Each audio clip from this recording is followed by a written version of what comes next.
I want you and that young man to tie that knot. I'm gonna pray for you. And I want you to hold on to God's unchanging hand, because he helped Joshua fight the battle of Jericho. Yes. It's the O dot helped N Daniel dot get E out the dot lion's period. den. He helped Gilligan get off the island. Let me get straight to the business. Got them lions in the building. Why you lying to the children? Why you lying to the children? RIGHTEOUS. Man, you know I've been to bed. Man, they know they no contest. Yahuwah, he do the best. We will not see you tomorrow. Cause you cannot go to Thora. All the sons and all the daughters standing hard with big manotas. But my son, he made me Taurus. On that line, I'm still a Taurus. Karate kicking Chuck Norris, 4-5 on my waist. If he started, would not hesitate to get retarded. Oh lordy, he ain't got a PowerPoint, he farted. He running to the hills like a Philistine. G-Hawk hitting Hamites with the guillotine. Situation turned up with the ratchet team. JJ 7000 to the debate league. I know them haters gon' hate me, but he won't debate me. Pistol off safety.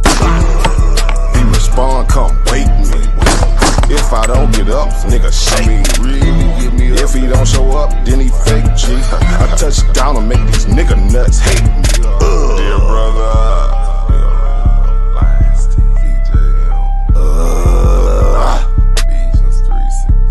Ballin' and crawling all the way from H-Time. Let me get straight to the business. Man, them lions in the building. Why you lying to them children? Why you lying to them children? You gon' cry, you gon' get it. Me, I'm like a frog, nigga, ribbit. Of course, it's in the spirit. I just got the Porsche, she can steer it. Mito got the raw, Shaq and Willie. Lamborghini doors, you better not spill it. Mama's high, say I'm more than just a villain. Mama's cry, arms open wide for her children. Suicide, immortalized as the realest, yeah. Death by cop, black suicide.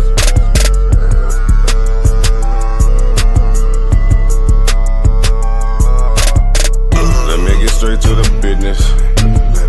Got them lions in the building. Why you lying to them children? Why you lying to them children? RIGHTEOUS. Man, you know I've been there. Man, they know they no contest. Yahuwah, he do the best. Wow, what's that? Why didn't take it over? Number one debate league, you heard me? When it's up, it's stuck. I'm stepping on everything, nigga. Yeah. Metaphorically, of course. Lions is in the building. That's right. Get out your goddamn. Yeah, man, we got a powerful show for you today, man. Hey, these brothers finna bring the information out. I'm talking about, on the scientific level where you're gonna have to write some things down, grab your paper, grab your pen, let the scholars get it in. I'm starting with one of Karima bars. God dang it. Welcome to the Lions Den. My name is JJ 7000, the most feared debater on this goddamn planet. You hear me? And we got two heavyweights in the building about to battle out. But before I introduce them guys, let me go ahead and introduce the queen of the Lions Den. I'm talking about Sister Karima. Go ahead, queen. Y'all already know what to do.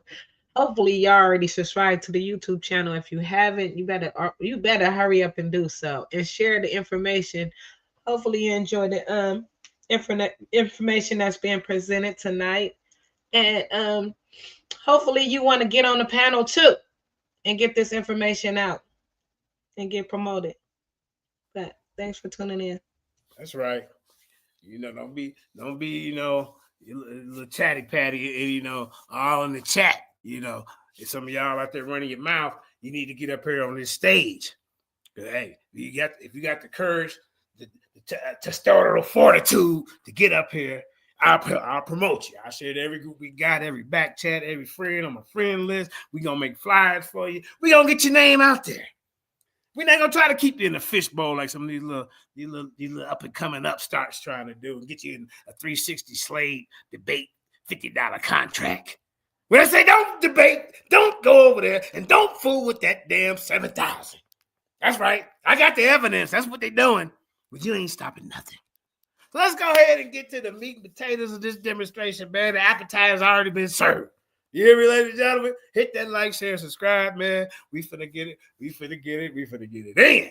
But before, like I said, what we're gonna do, I'm gonna go ahead and let the new guy to the Lions Den. He calling everybody out. I'm talking about Cosmic Chris 9. Go ahead, family. You got your 3-minute introduction. Go ahead. Let's get into it. All right, it's your boy Big 9, Cosmic Chris 9. If you ain't following me already, go follow me on Instagram, Cosmic Chris 9. My YouTube channel is Frequency for the Future. I drop constantly and consistently. You know what I'm saying? Great content too. So I'm gonna make sure I go check me out.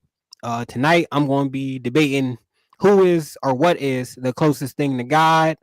I'm pretty sure that I got this in the bag. We're supposed to have this conversation on last Wednesday. It didn't happen. It's happening today. So y'all get ready. Y'all get y'all popcorn. You know what I'm saying? Y'all get y'all notepad and y'all get ready to be conscious and be righteous. I want to see everybody in the comments. I want to know who y'all think won, and I want the most conscious and the most righteous decision. I don't want no biasness into it. Y'all could be as biased as y'all want, but the proof is in the pudding, and y'all about to see. Before you give up the microphone, go ahead and tell the audience your position, in this debate. Well, I believe that the electromagnetic spectrum is the closest thing to God, and he wanted to know why. Because the electromagnetic spectrum governs all. It governs everything, unless he can prove something that governs the universe more than the electromagnetic spectrum. He already lost. All right, man. We got it, man. We got it. Like I say, man. New heavy hitter in the building. I'm talking about Cosmic Chris 9. He got the heart of a lion. Them the type of debaters I like dealing with. All right, ladies and gentlemen. Now we finna get to a seasoned veteran. You hear me? A seasoned veteran that's been in the debate game for a long time. He's very, very, intellectual brother. And I think this is gonna be a powerful show tonight. I'm talking about no other than the argument king, James Cassel. Go ahead. Tell him what it is. Hey, what's up, family, man? Y'all know who it is, man. It's James Cassel, the argument king with concrete biblical truth. You can check out my YouTube page or my website by the exact same name. And today, I'm here to show that the electromagnetic spectrum is not the closest thing to God, but something called consciousness is the closest thing to God. And that brother said he wanted the most conscious answer, the most noble answer for the people to declare that one the winner. Well, that's what I'm saying. I'm saying consciousness itself is the closest thing to God. And the brother also said something else. He said not only what is the closest thing is to God, he also said who is the closest thing to God. And we gonna show that ain't no way in hell the electromagnetic spectrum can be a who. You know what I'm saying? So the brother already daggering himself in his own introduction. So, man, we ready to get this thing going. H-Town is in the building, man. Let's get it. Oh, man. This is what I'm talking about, man. You guys finna bring it out. This is how the format gonna go. Like I said, they already did their introduction. And then we're gonna let them have 3 10-minute rounds apiece. After each round, each contestant will be able to rebuttal for 3 minutes. So each person will get a rebuttal for every round. And then after that, they're going to ask each other 5 questions apiece. You have 2 minutes to get into your answer. When you're asking the question, you have up to a minute to formulate your question. All right. So we'll have that, and then we'll end the show with your closing, 3-minute closing. And after that, anybody want to jump on the panel, we'll go from there. Other than that, there's no judges, just the people in the audience. If y'all want, we'll have, no count for nothing. This ain't no, no championship match or no ranking type of thing here. But like I say, so there's no pressure. So y'all can let your hair down. You ain't got to worry about no judges being gone for 53 minutes, coming back with no notes, and then they trolling you after the debate. None of that. Don't go on over here. All right, so ladies and gentlemen, let's go ahead and get into the meat and potatoes. Cosmic Chris, you are the affirmative. You have made the claim. So, Sister Karima, let him know when he can go. He has 10 minutes.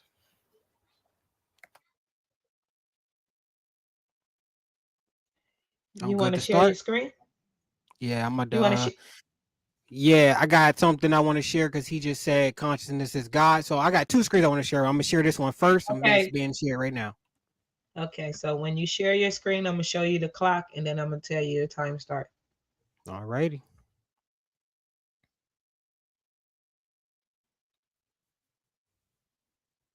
Well, my screen is being shared right now.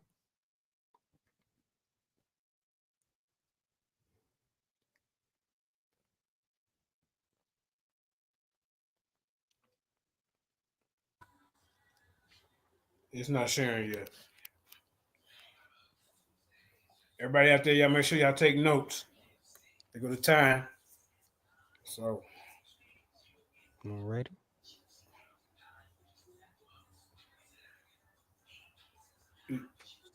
You got to remove the clock, Kramer, so he can get his PowerPoint up.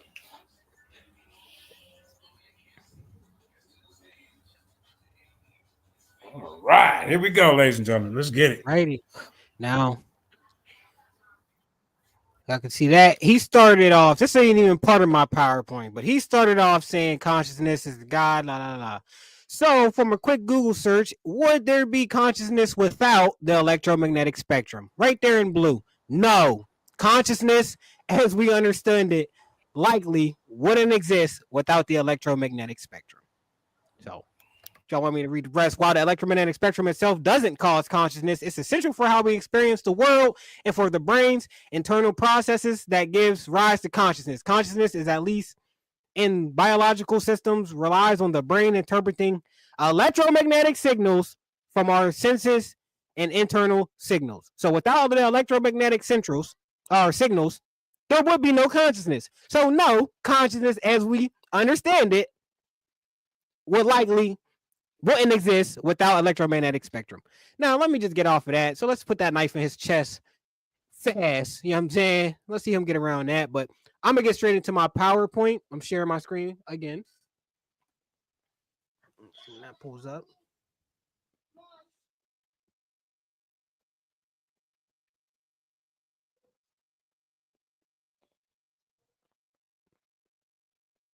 I'm sharing my screen. It's not sharing. Yeah. Okay. No, I don't need my time stop. Listen, the truth is very short-winded. The truth is never long-winded. Whenever they got to go on a rant, that's when you know that they're failing. So my screen is being shared right now. I'm just waiting for him to pull it up. Kramer fell off. Hold up, man. So you stopped your time. But right out the gate, as you can see, the knife's already in his chest. AI, Google, whoever you want to call it, they already disagree with him. Consciousness would not exist without the electromagnetic spectrum because it needs those electrical signals being sent that we use to interpret phenomena. Now that my screen is being shared, all right, let me make it a little bigger for you guys.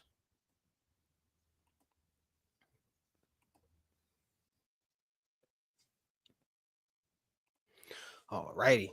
Now, what pop up on the right is my logo for my podcast, Frequency for the Future. Make sure you hit that Cash App, Cosmic Chris 9, Instagram, Cosmic Chris 9, YouTube, Frequency for the Future. Now, it states, the electromagnetic spectrum gives us everything we need to thrive in our lifetime. Study it.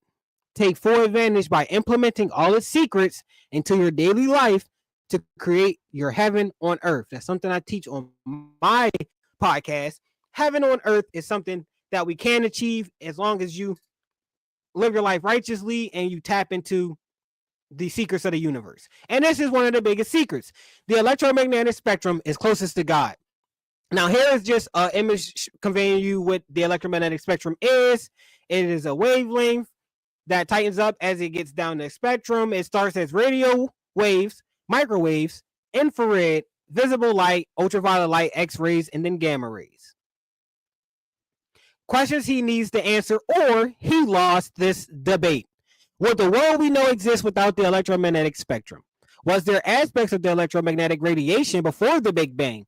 Was there anything before the Big Bang? If yes, then what? If not, then why not? What governs the universe more than the electromagnetic spectrum?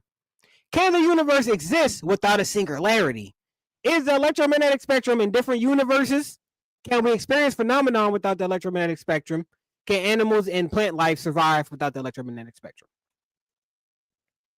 Now, by definition, the electromagnetic definition would be relating to the electrical and magnetic forces produced by an electrical current, which consciousness wouldn't exist without that electrical current. Spectrum definition, the range of different colors which is produced when light passes through a glass prism or through a drop of water. 2, a spectrum is a range of a particular thing. So when he says the electromagnetic field and electromagnetic radiation is all different, it's not. It's a part of the spectrum. What is a spectrum? It's a range of a particular thing. In this case, the particular thing is electromagnetic radiation. How is the electromagnetic spectrum important to life on Earth? Answer. When you tune your radio, watch TV, send a text message, or pop popcorn in a microwave oven, anything you eat in a microwave oven, you are using electromagnetic energy. You depend on this energy every hour of every day. You see what this says? Without it, the world you know could not exist. This comes from NASA. NASA.gov. This is my source right there. All right. The electromagnetic spectrum is a vast range of energies that govern various phenomena on Earth and in space. Here's a comprehensive view. Things the electromagnetic spectrum govern right here on Earth. Visible light enables us to see. Influences plant growth and affects animal behavior.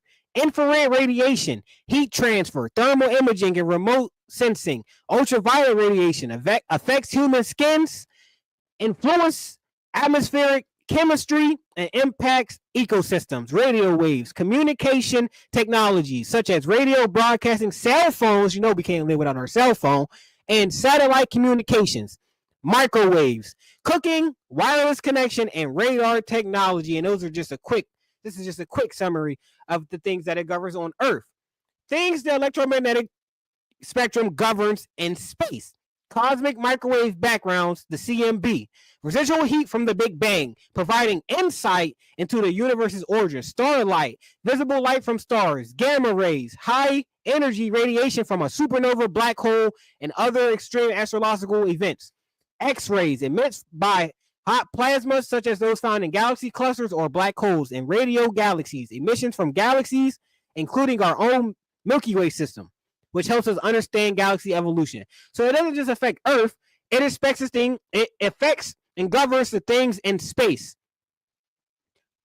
Atmospheric and terrestrial phenomenon. Atmospheric circulation, influenced by solar radiation. Weather patterns shaped by solar radiation, evaporation, and atmospheric circulation. Ocean currents driven by the wind and tides circulating, which are influenced by solar radiation. And then biological and chemical processes, which is photosynthesis, we all understand. Plants use visible light to convert CO2 to H2O into glucose and oxygen. Vision, visible light enables us to perceive our surroundings. Chemical reactions, various wavelengths of electromagnetic radiation can initiate or influence chemical reactions. So biological and chemical processes influence, space it influence, the atmosphere it influence, and Earth it influence. Not only just the human, but everything here, including plant life and animals.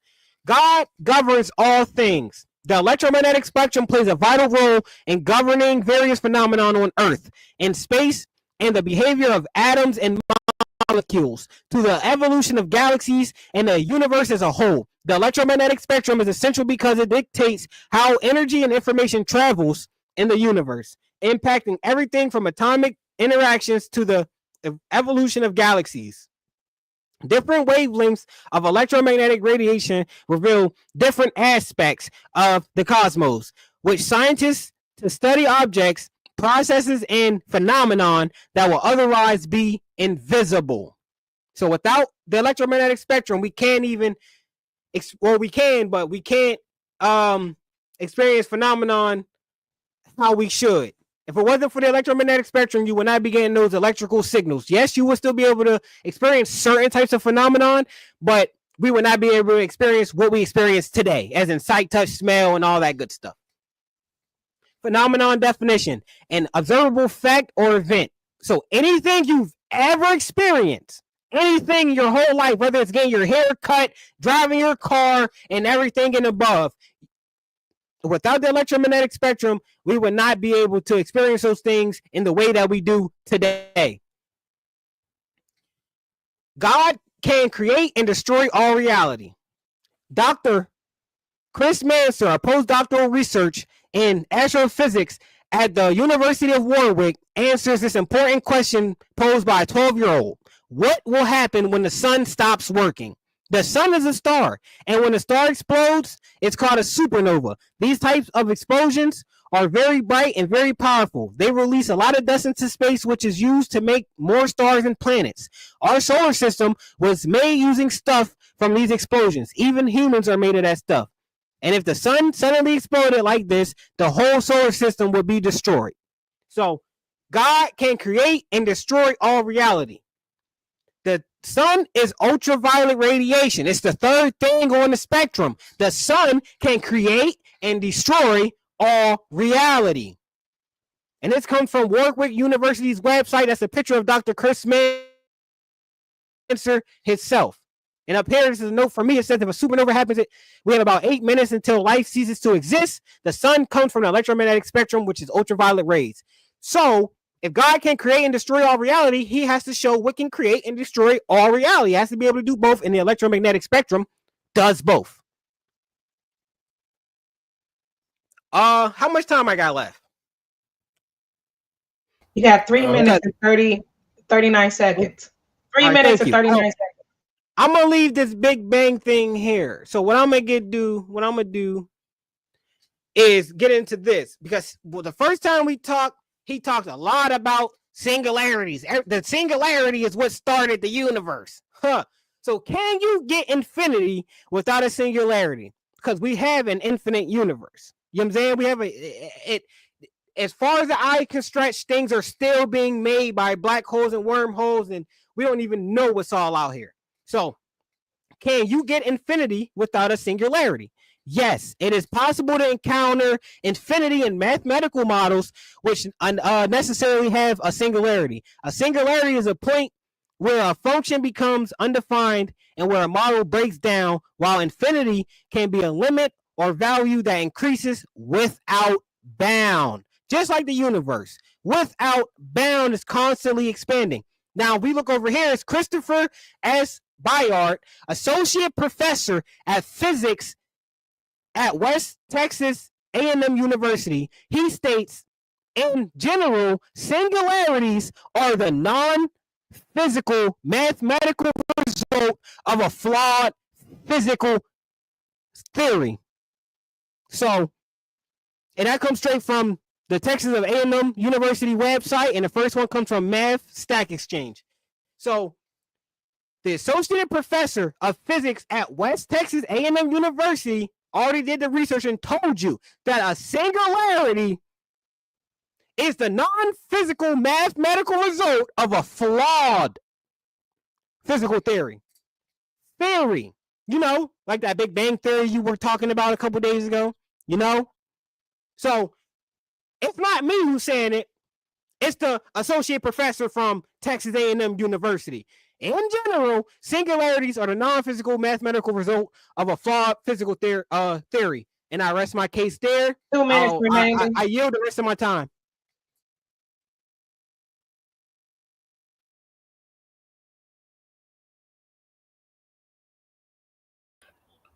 All right, ladies and gentlemen, Cosmic Chris coming out with the fire.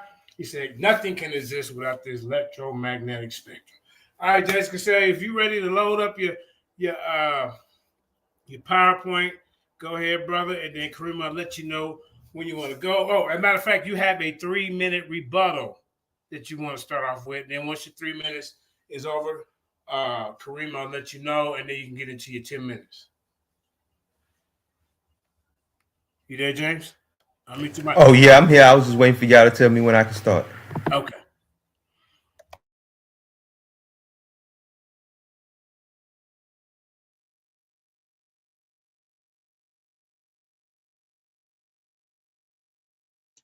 You can see your screen, right? Oh, yeah, y'all can see it. Then go ahead, let me get ready. You move that comment. You move that comment because it'd be in the way of the presentation. Okay, so your screen is showing and your time start now. All right, great. He said I'm in a 3-minute rebuttal. Again, I'm James Cassel with Concrete Biblical Truth, man. Y'all go ahead and check it out on YouTube and my website. Again, the title of this is the electromagnetic field, the closest thing to God. That is what we said the title was. The electromagnetic field and electromagnetic spectrum are not the same thing. I don't know where the brother's going with reaching that with that one. Again, I said that consciousness is the closest thing to God, and once we get through my presentation, you'll see why I say that. He seems to be trying to say that because the brain operates using the electromagnetic spectrum, that the electromagnetic field, therefore that consciousness itself is subject to the electromagnetic field.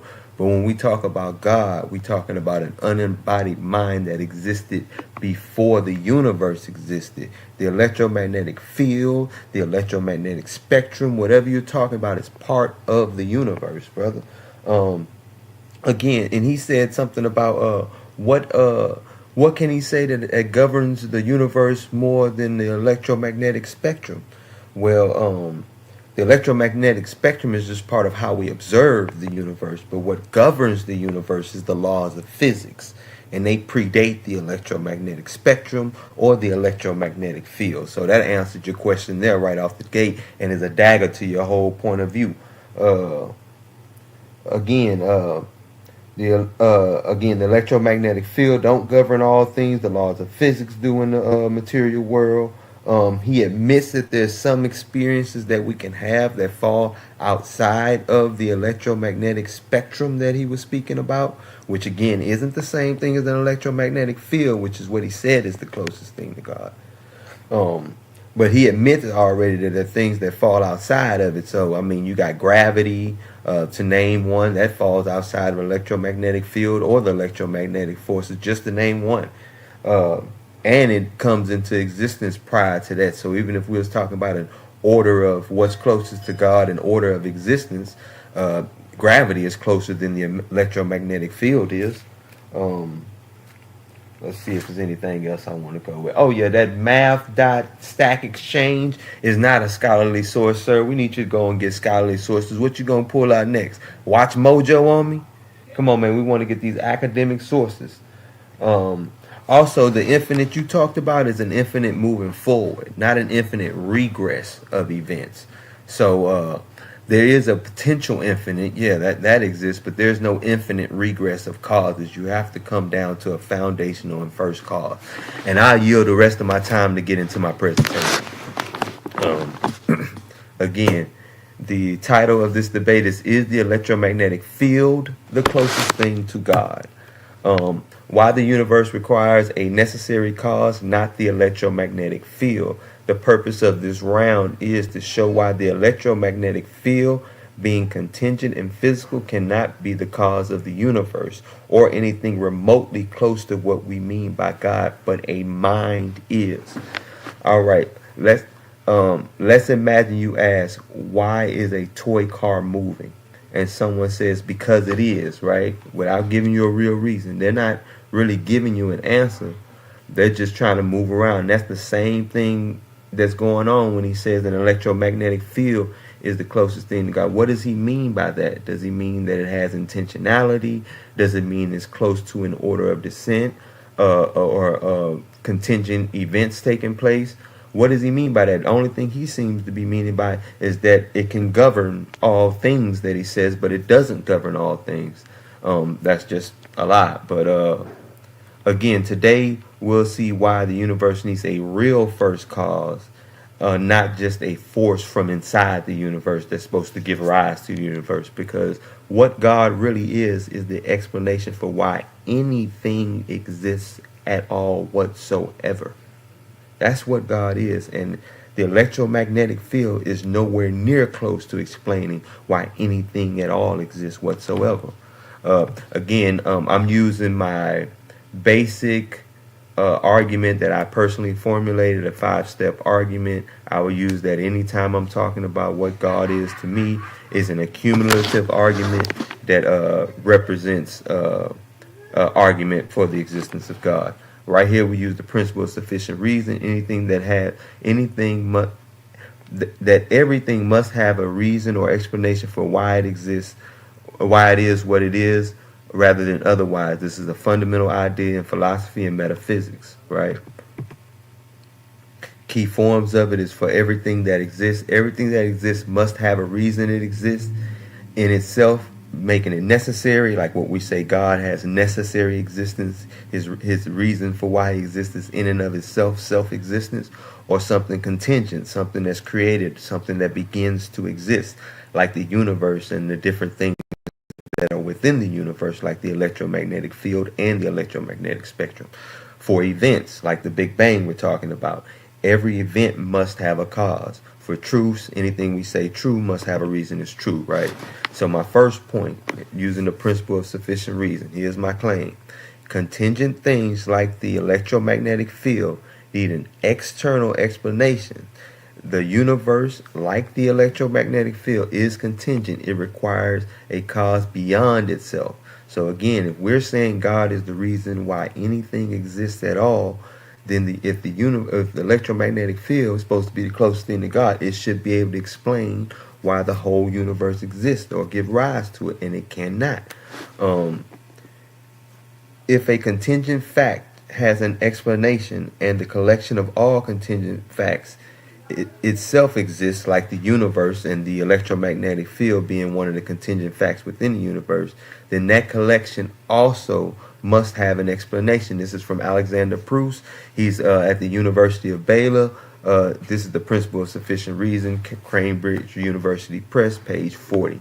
Anything that does not contain a reason for its existence in its own nature must have a cause outside itself, okay? The universe began to exist, so its existence ain't within its own nature. It must have a cause outside itself, not the electromagnetic field from within itself. This is from Richard Swinburne, The Existence of God, Oxford University Press, page 132. The electromagnetic field exists within space and time and depends on laws and structures that began with the universe. It is not a necessary being. It needs a grounding, and a grounding just means a foundation for its existence, right? Something that doesn't need an explanation of itself, that can explain why the universe exists or why the electromagnetic field exists. Again, the electromagnetic field didn't exist before the Big Bang. It came after space and time started. So the electromagnetic field can't be the starter of space and time. Only something outside of that which has a start can be that starter of space and time. So, and I'm putting up that it's a mind, and we'll get to that towards the end. Point 2, the universe had a beginning. The universe and everything in it started to exist. Things that start need a starter. Why this is true? Imagine your video of you have your video game and it comes on, right? Someone had to press the start button unless you got a faulty system, right? It ain't gonna just start up by itself without nothing, without someone pressing that start button, just like the universe. Somebody had to press start on the universe to cause the Big Bang. And that's what we mean by God. That is not the electromagnetic field. That is not something formed within the universe. Something that started after the universe exists can't explain why the universe exists. That's just logically impossible. Almost every physical cosmologist today believes that the universe had a beginning. That's William Lane Craig and James Sinclair, the Blackwell companion of natural theology. Like, I'm not really going to go in hard on an argument for God here because the brother believes that God exists. I'm just showing how the electromagnetic spectrum is nothing close to what God, nor does it have the explanatory power or nothing like what God has. According to general relativity, the universe and time itself had a beginning in the Big Bang. That's Stephen Hawking, A Brief History of Time. Hawkins even believes that that time began at the Big Bang. The universe began to exist. Again, what is the Big Bang theory? The Big Bang is an explanation of the universe, the explanation of the early development of the universe. According to the theory, the universe, and a scientific theory isn't like a general theory. It's based on facts. All right. According to this theory, the universe expanded from an extremely small, extremely hot, and extremely dense state. Since it has expanded, it became less dense and cooler. The Big Bang is the best model used by astronomers to explain the coming into being of time, matter, and space. The source is the evidence of the Big Bang, the University of Western Australia, right? The timeline of the electromagnetic field emergence after the Big Bang, because remember, the title is the electromagnetic field, not the electromagnetic spectrum. Those are two different things, right? The Planck era, which is 10 to the negative 43 seconds after the Big Bang. Physics, as we know it, begins to break down. No electromagnetic field exists yet, right? So this is after the Big Bang. We're at a point during the Planck era where there is no electromagnetic field. All forces, gravity, strong, weak, and electromagnetism are believed to be unified. Them being unified forces means that there is no separate existence of them yet. So there is no electromagnetism, there is no gravity, there is no strong, there is no weak force yet. There is just the unified force. The separation of the unified force is what is believed to create these four separate fundamental forces. This is why you have the grand unification and inflation era, which is negative 10 to the 6 to 10 to the negative 32nd seconds after the Big Bang. Still no distinct electromagnetic field. Forces are still unified. Inflation rapidly expands space, but doesn't generate classic electromagnetic fields, right? And to the right, you can see the diagram that illustrate these seconds after the Big Bang in which these things took place. And you can see that the electromagnetic force isn't 1 to the third, fourth separation off of this. So there's four things closer to the beginning of time, if you want to put them in sequence order, in orders of event, that are closer to God than the electromagnetic field. And the Big Bang gave rise to all power in the universe, so it's the most powerful thing within the universe, which would be closer to God in power. So I mean, the electromagnetic field ain't even in the picture when we're talking about what would be close to God, whether it's sequence and order of events or power. All right, the electromagnetic force began to exist. The electro weak symmetry breaks in 10 to the negative 12 seconds after the Big Bang.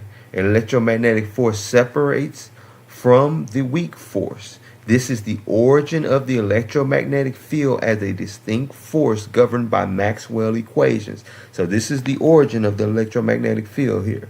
Protons carry the electromagnetic force, now act independently.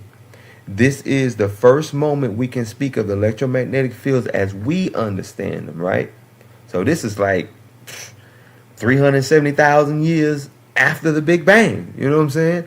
Fourth, we have the well, we'll skip over those because those aren't too important. But if you can see here, there's 7 stages to the emergence of a full electromagnetic field, which culminates with the dust battery mechanism begins, which causes the large electromagnetic fields as we know as of today. And a summary of that order is that 10 to the negative 12, we have the first emergence of the first electromagnetic fields.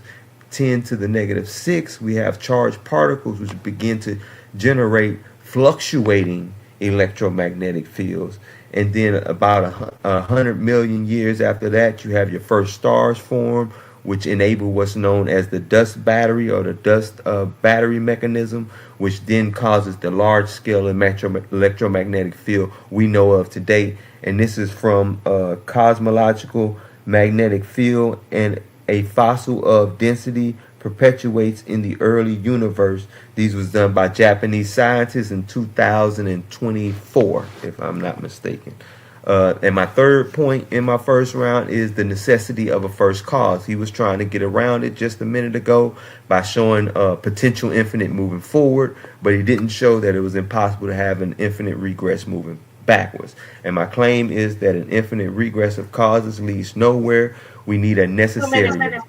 Thank you. We need a necessary being as the foundation, something that is self-existing. The electromagnetic field is not self-existing. It's nowhere near close to being God. The simplest and most comprehensive explanation for the existence of everything contingent is a necessary being. This is by Richard Swinburne from the same source. The electromagnetic field is part of a series of contingent facts.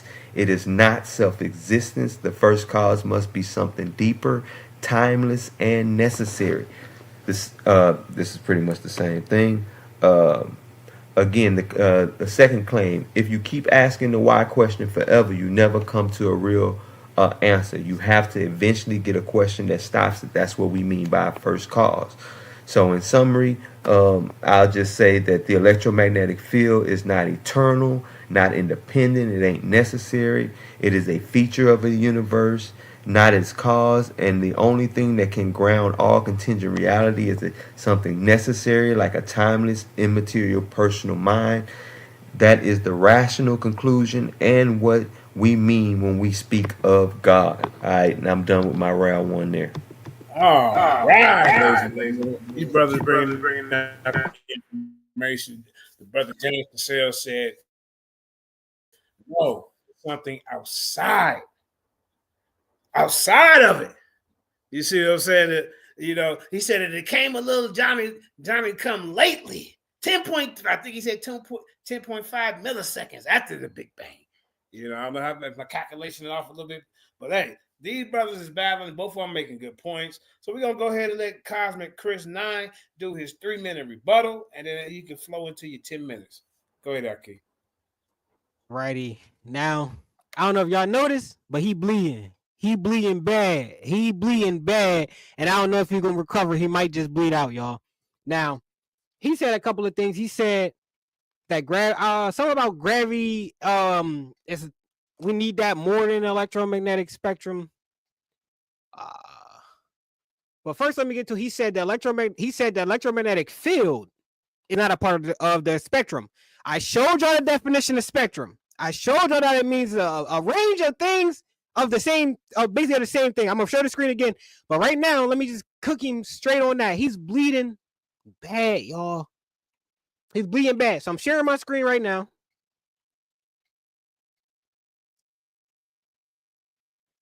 Alrighty. And another quick Google search. First, he said would there be consciousness without the electromagnetic spectrum? We already killed him with that. No, it wouldn't be. Another quick Google search will show you, is the electromagnetic field a part of the spectrum? Yes, electromagnetic fields are a part of the electromagnetic spectrum. I'm not even going to read the rest of that. I showed the definition of spectrum. There's a reason why I chose the word spectrum.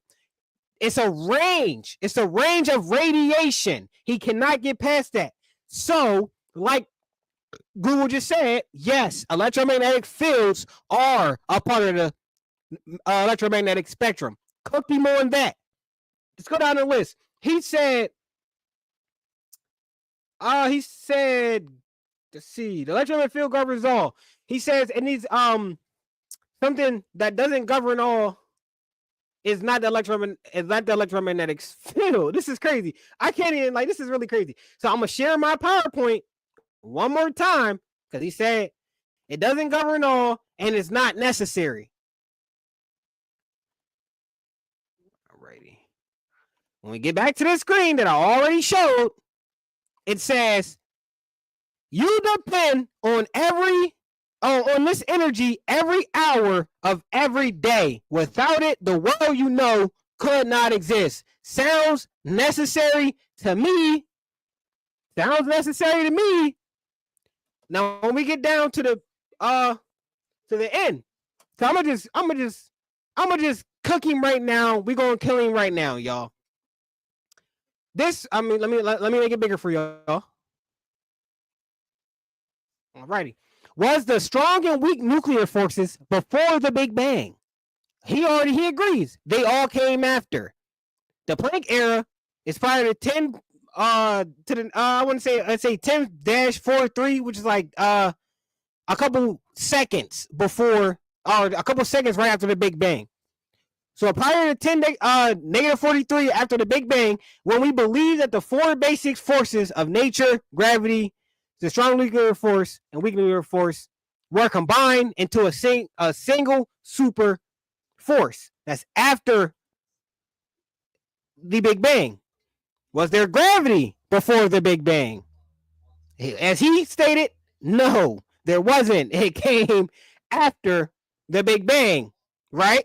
The universe, over here in blue, it says the universe was no longer a smooth, uniform expanse of a high energy and light, but a lumpy expansion ruled by gravity. That comes after, well, he said about 370,000 years. It's about 380,000 years before the universe cooled. All this came after about 380,000 years after the universe cooled.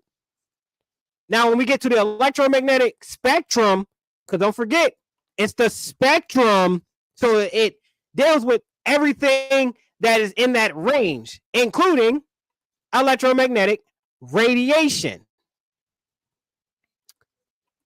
And when we, let me find it. No. I got too many slides for y'all. But as I showed the other day against Cedric and made Cedric run, photons, virtual photons are electromagnetic radiation. Right here from homework.study.com, electromagnetic radiation is intimately linked to quantum fluctuations, specifically through the concept of virtual photons. Quantum fluctuations are temporary random energy changes in space-time described by Heisenberg's uncertainty principle. These fluctuations manifest as virtual particles, including photons, which are the quantum units of electromagnetic radiation. The question, does quantum fluctuations inflation have electromagnetic radiation before the Big Bang? Yes. Quantum fluctuations during inflation are believed to have generated the seeds for the structure that we see in today's universe, including the electromagnetic radiation of the CMB. Inflation, a period of rapid expansion preceding means before. We just went through this. The Big Bang, preceding the Big Bang, stretched these quantum fluctuations to vast scales, creating the initial density variations that eventually led to the formation of galaxies, large-scale structures. The CMB, a remnant of early universe, provides evidence for the primordial fluctuations. European Space Agency.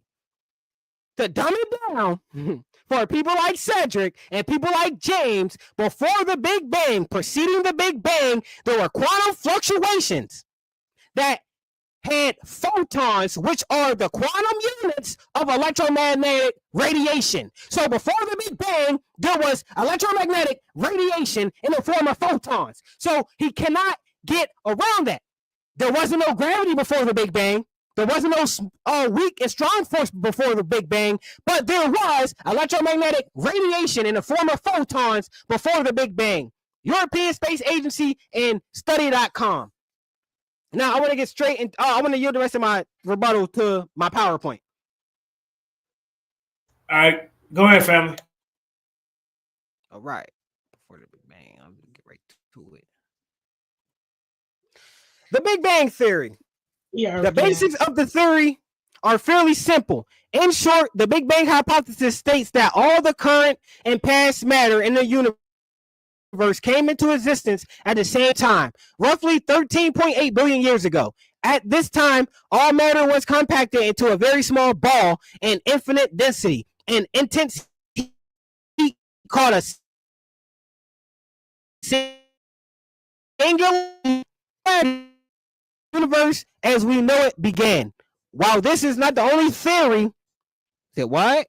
While this is not the only modern theory, because it's still a theory of how the universe came into being. For example, there's the steady state theory and the oscillating universe theory.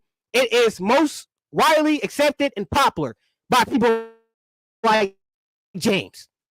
That's it. They just accept. That don't mean it's good for you. That don't mean it's right for you. They just accept it. Scientists go in to say roughly 13.7 billion years ago, the entire universe existed as a singularity, a point smaller than a subatomic particle, according to the Big Bang Theory. But what existed just before that moment? The question predates modern cosmology by at least 1,600 years.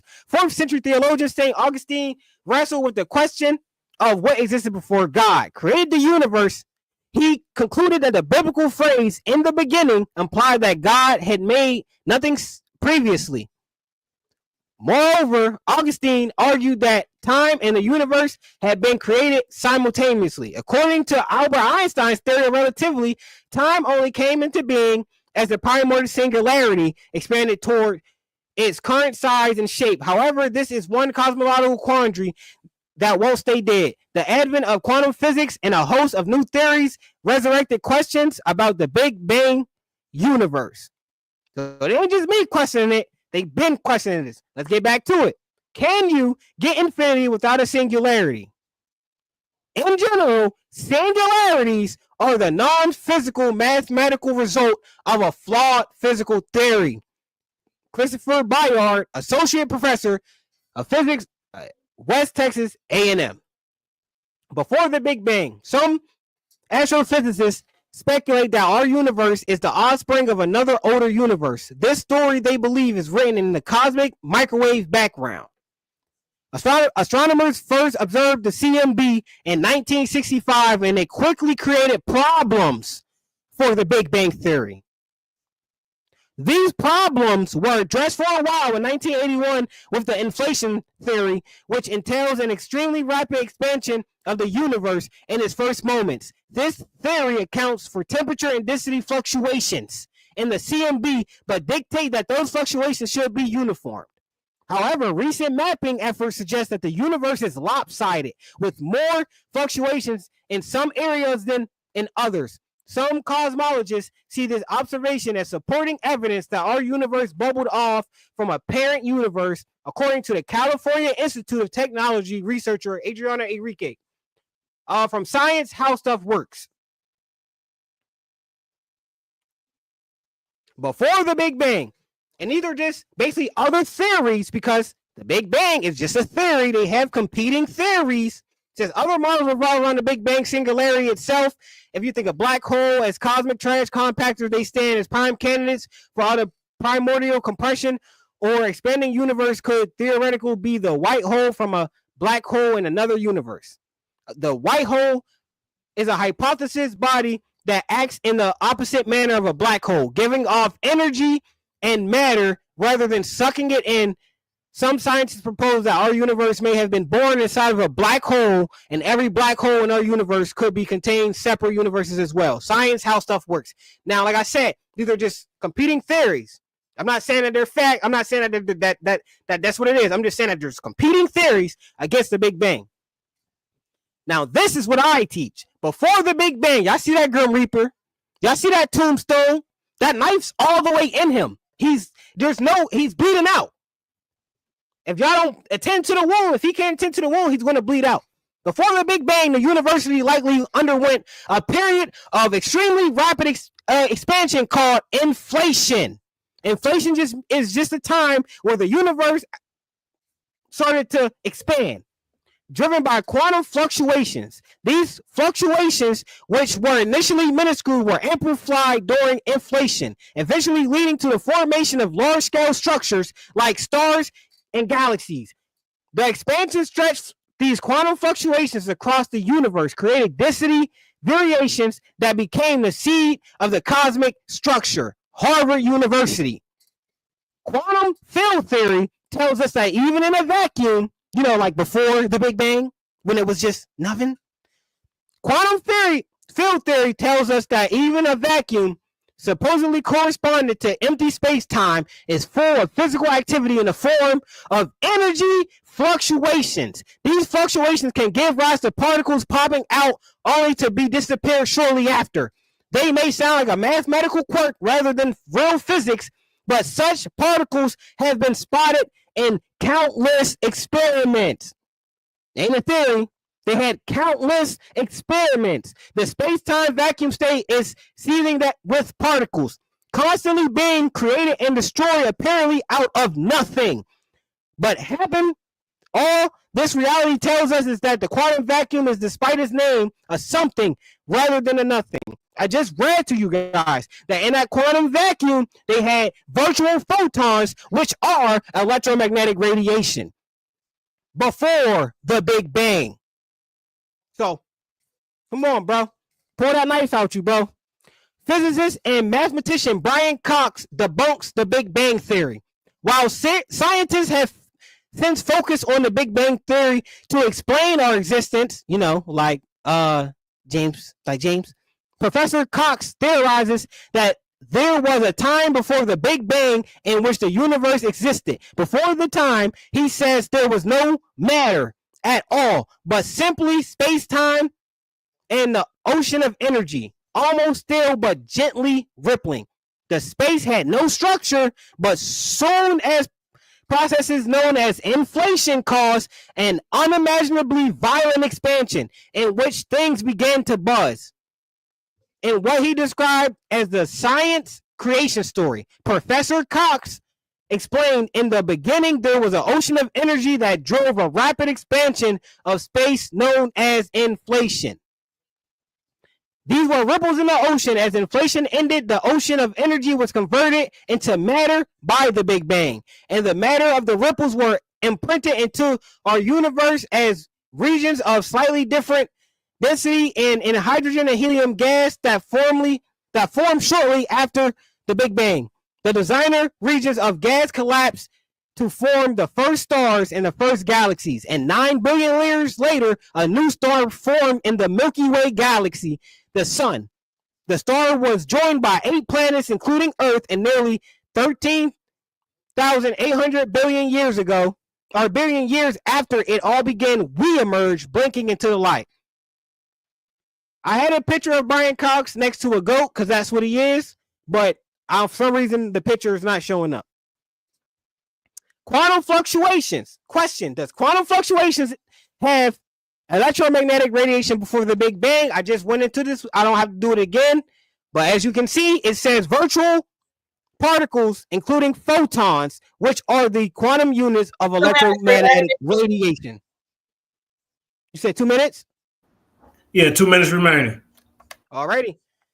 Question: does human senses actually? You know what? I'll save my questions until after he's done. But let me finish addressing all the nonsense he put out. He also said that the spectrum is not necessary. I showed you that the universe would not exist without the spectrum. Sounds necessary to me.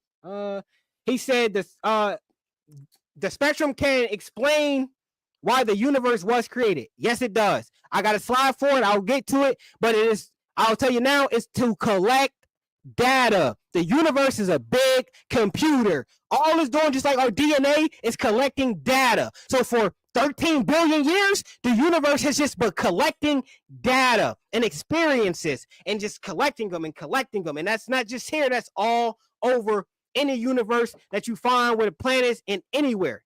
Not just the Milky Way galaxy. Everywhere. It's collecting data. I have a slide to prove that. See nothing. And he says nothing after the universe can explain the universe. He said nothing after the universe can explain the universe. I just showed a slide that says the CMB is basically the blueprint of telling us what happened before the universe. And within the CMB, the cosmic microwave background, there are virtual photons, which are electromagnetic radiation.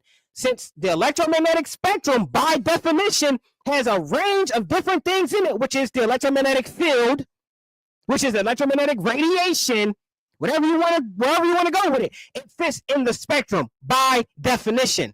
So knife after knife after knife after knife, bro, you got to pull these knives out. And I yield the rest of my time. All right. Man, it's just getting heated up in here, man.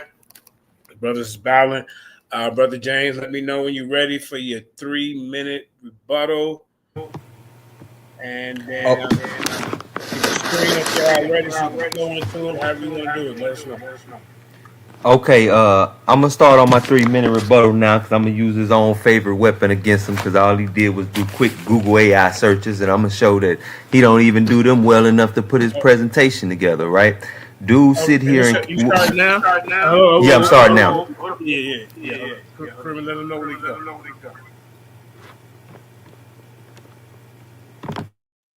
Your time starts now if you're not sharing your screen. Yeah, I'm not. I'll get it up as I'm talking. I just want to hit a few points. Oh, let me go ahead and. My bad. You got a good point. Yeah, let me go ahead and do that. I'm still talk while I do it, but yeah, man, he sit here and tried to move the goalpost from what we talked about in the preliminary was the electromagnetic field to the electromagnetic spectrum, and he want to act like they mean the same thing. So right here.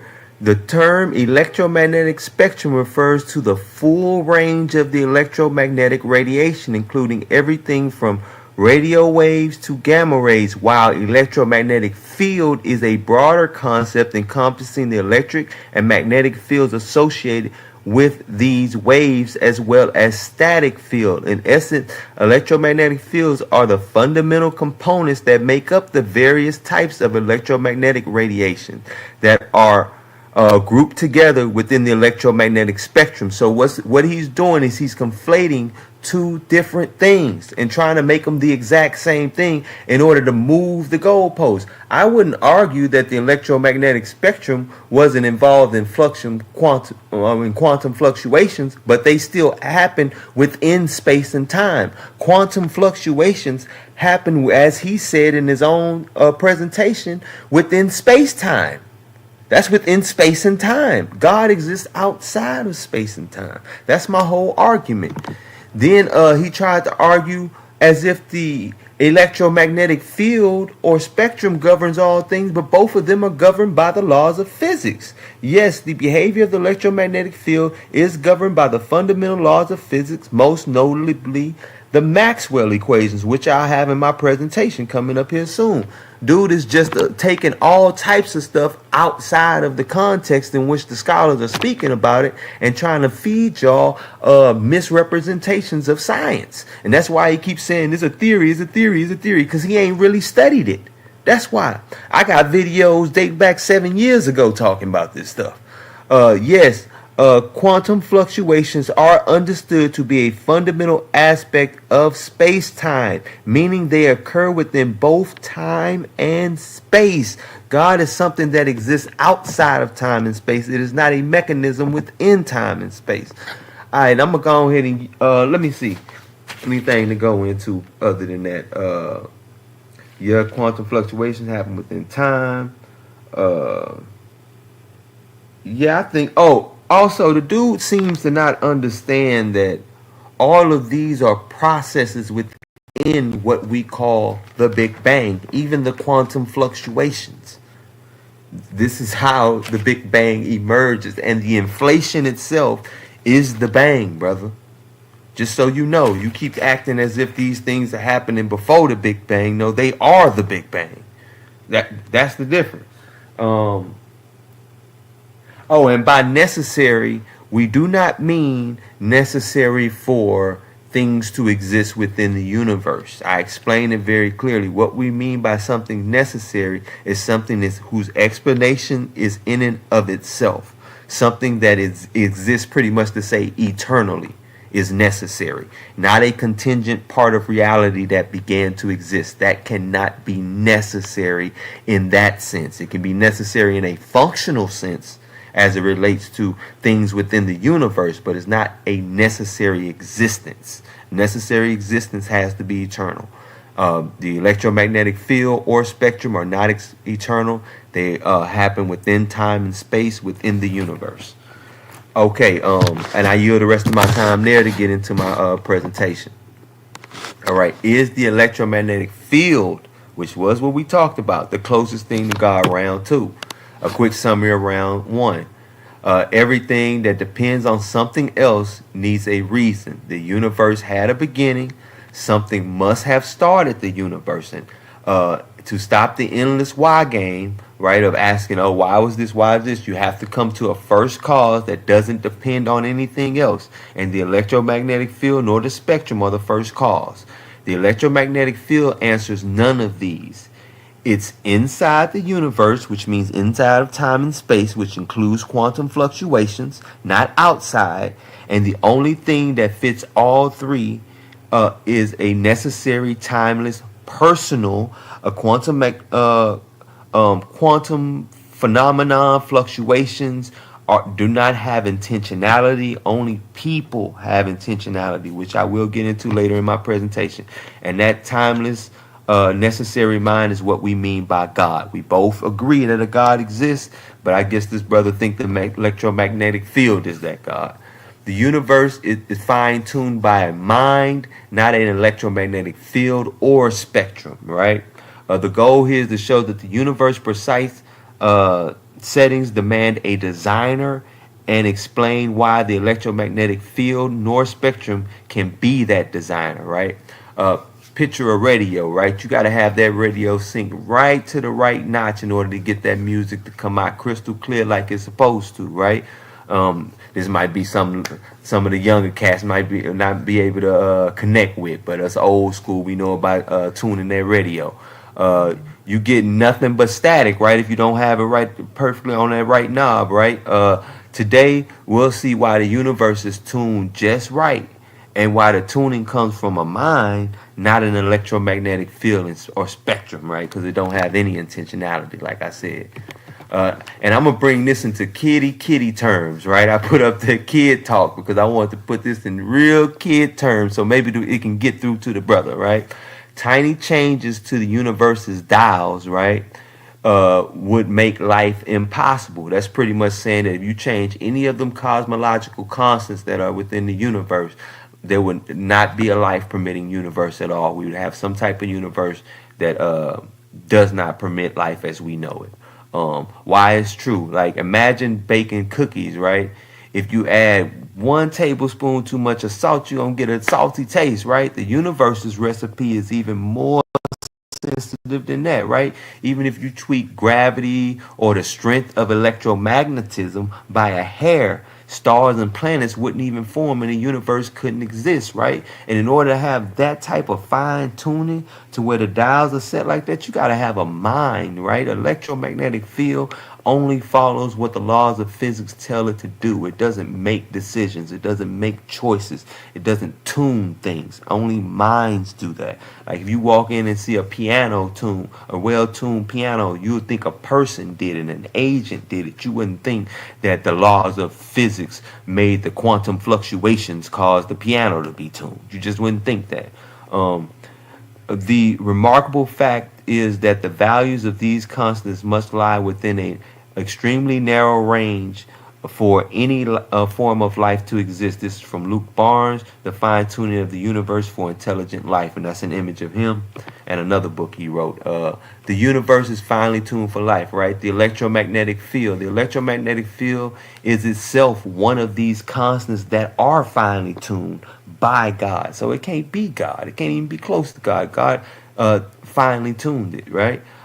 Its strengths, the fine-tuned structure constant is about 1 over 137, right? is part of a list that must be just right, because there's a lot of more things, but I just want to use this because this is what the brother's talking about. It's data. Like he said, the universe is just collecting data. Is data, but it ain't the data maker, right? The electromagnetic field can't tune itself, right? It can't tune itself, so it needs something outside of itself to tune it. It simply is tuned. It doesn't explain why its own dial is set precisely like it is. Only an intelligent agent or a mind can do that. The electromagnetic field depends on space, time, and matter. It's defined within the universe. It has no explanatory power outside or before the universe began, because it's a part of the universe. Quantum fluctuations are still part of the universe, sir. It doesn't predate the universe. It is a field within physical framework. It cannot ground the laws of physics that gave rise to it, brother. There are three possible explanations for the fine-tuning of the universe. Is either necessity, chance, or design. Neither one of us are really arguing for chance or necessity. We both agree that God exists, so we would agree that the universe is designed, right? As far as necessity is concerned, there is no reason why the constants have to have the values they do. They could have been otherwise, yet they are exquisitely balanced for life. This is Sean Carroll, Something Deeply Hidden, Quantum Worlds, and the Emergence of Space-Time, right? Because again, even the quantum fluctuations happen within time and space, right?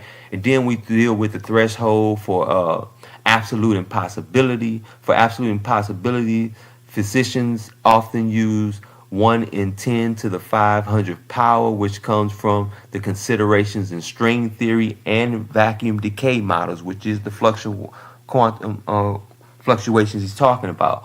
Why 10 to the 500? String theorists estimate that the number of possible vacuum states, what he's talking about, these quantum fluctuations happen in these vacuums in the universe.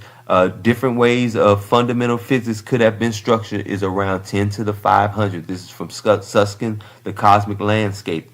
If something has a probability that's greater than 1 in 10 to the 500 power, then even across all theoretical universes, even the multiverse, it could never happen. Thus, it is deemed absolutely impossible in any physical sense of reality. So we know that that's impossible. The Nobel laureate and physicist Sir Roger Penrose says that the probability of the universe being life permitted by chance is 1 in 10 to the 10,123rd. If 10 to the 500th is impossible, this is definitely impossible and screams out design to us. This is from Fashion, Faith, and Fantasy in the New Physics of the Universe, right? The universe is finally tuned for life to claim. Like musicians tunes an instrument, only intelligence explains precision that can be this exact, right? The electromagnetic field do not exhibit intentionality, goals, or knowledge. They are blind forces that just move in accordance with the laws of physics. Intelligence requires a mind, not just energy. The electromagnetic field has no capacity to design or select. It acts according to fixed laws, not creative choice. Only a mind can be creative. Fields have no goals, and this is a paraphrase of Thomas Nagel. Fields have no goals. They react, because he speaks of physical things. Minds choose. That's what defines intelligence, the ability to choose. This is from Thomas Nagel, Mind and Consciousness, Oxford University Press, right? Another claim: when you see something made just right, like a finely tuned piano, like I said earlier, you know someone tuned it. The universe precision cries out for a tuner.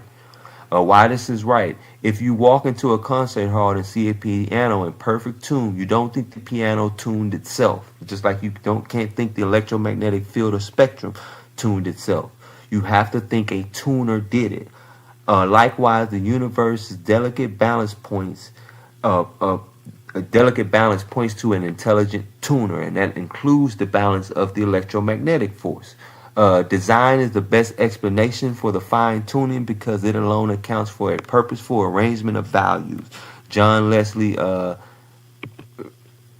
then The electromagnetic field is like a ball rolling down a hill. It doesn't decide to roll and it doesn't choose where it goes. It just follows the rules of the hill and gravity, right? Intentionality means making choices. Like when you pick your favorite ice cream, the electromagnetic field can't pick anything. It doesn't think, it doesn't plan. It just does what is told by the laws of nature. And that's what the brother don't want to admit. The laws of nature have more governing power than the electromagnetic field. So if you're saying that the closest thing to God is what have governing power, then the laws of nature are even closer to God than the electromagnetic field or the electromagnetic spectrum. So come on, brother. No matter how you try to spin this, you can't get around that this ain't even closest to God, even on your own definition, because the laws of nature even govern it. Physical sciences provide no hint of mental character of reality. The laws of physics are blind, without awareness, purpose, or intention, mind in the cosmos, while the materialist neo-Darwinian concept of nature is almost certainly false. This is from Thomas Nagel, Oxford University Press.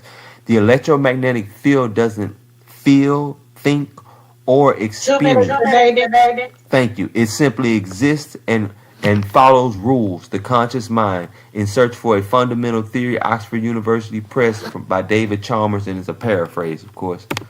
And the universe, anyway, life-friendly constraints are not accidents, and they're not necessities of physics. They're design. The electromagnetic field is a feature of that design. It is not the designer itself. Only a personal, intelligent mind can tune the universe's dials. The mind that is rightfully called God. Again, no matter how this brother try to spin it, the electromagnetic field nor spectrum has more governing power than the laws of physics themselves that govern all things that happen within nature. These are the laws of nature.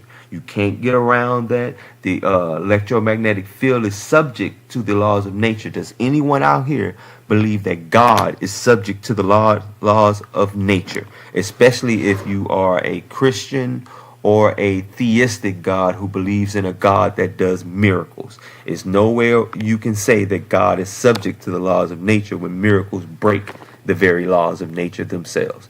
So this brother is trying, I don't know if he's trying to do some electromagnetic God stuff, but God is not a feature of the universe. He is the cause of the universe and is outside of time, matter, and space. And with that, I yield. All right. Going into the brother's rebuttal. I hope everybody enjoying the information. You know, hit that like, share, and subscribe.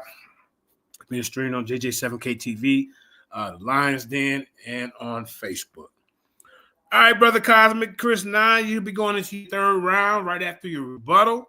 So let us know when you're ready to go. All right, I'm good to go. I'm about to share my screen real quick because he bleeding bad, man. This shit really bad.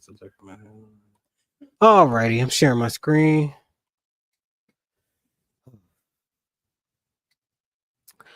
They keep saying the only thing that can govern whatever is a scientific law. He's playing with words, people. This is what he did the first day. He's just playing with words.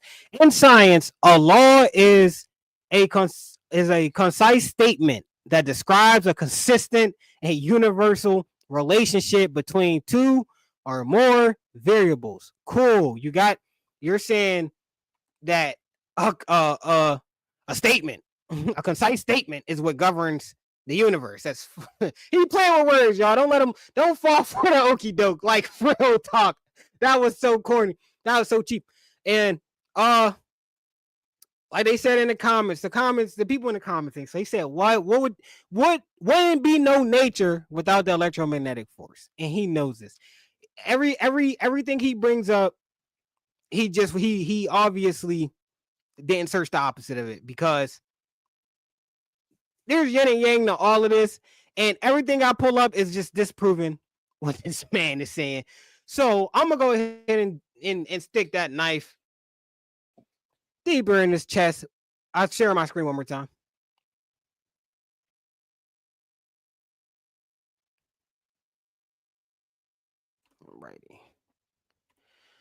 Now, let me make it bigger. He cannot get around this. He keeps saying nothing was in that empty vacuum, that empty space-time. This slide here shows you. I'm going to keep bringing it up because he can't get around it. It says, yes, quantum fluctuations during inflation. Inflation is before the Big Bang. Are believed to have generated the seeds for the structure we see in the universe today, including the electromagnetic radiation of the cosmic microwave background. Inflation, a period of rapid expansion preceding means before the Big Bang. Electromagnetic radiation is the quantum units of photons. They were around preceding the Big Bang. He can't get around it, and he's trying to pick anything he can to try to make y'all take your mind off of that. But keep that in the back of your minds. There was electromagnetic radiation before the Big Bang, and that's that vacuum where he says there was nothing. Y'all go watch the video from that we first did, and that we used to set up this debate. He said that. I don't know if he's trying to backpedal or what, but he said that. There's no getting around it. Question: does human senses work without electrical signals? No. Our senses cannot function without electrical signals. While our senses detect various forms of energy like light, chemical, and sound, they all ultimately convert this energy into electrical signals that the brain can understand. These electrical signals are how our nervous system transmits information, making perception and awareness possible. National Library of Medicine. So the human senses wouldn't work. All touch, sight, taste, smell, none of that will work without the electromagnetic spectrum. Can the universe survive without the electromagnetic spectrum? He said it's not necessary. No, the universe as we understand it cannot survive without the electromagnetic spectrum. The electromagnetic spectrum is fundamental to the structure and function of the universe, including the formation of atoms, molecules, the existence of stars and light, and even the possibility of life. Science.nasa, so nasa.gov. I don't know why none of my pictures are showing up, but I had an actual picture of the definition from Google of God, and I also have it wrote down here. It says God definition: in Christianity and other monotheistic religions, the creator and ruler of the universe and source of all moral authority, the supreme being. In certain other religions, a superhuman being or spirit worshipped as having power over nature and human fortunes. Can animals survive without the electromagnetic spectrum? No. Animals cannot survive without the electromagnetic spectrum. The electromagnetic spectrum is fundamental to life as we know it.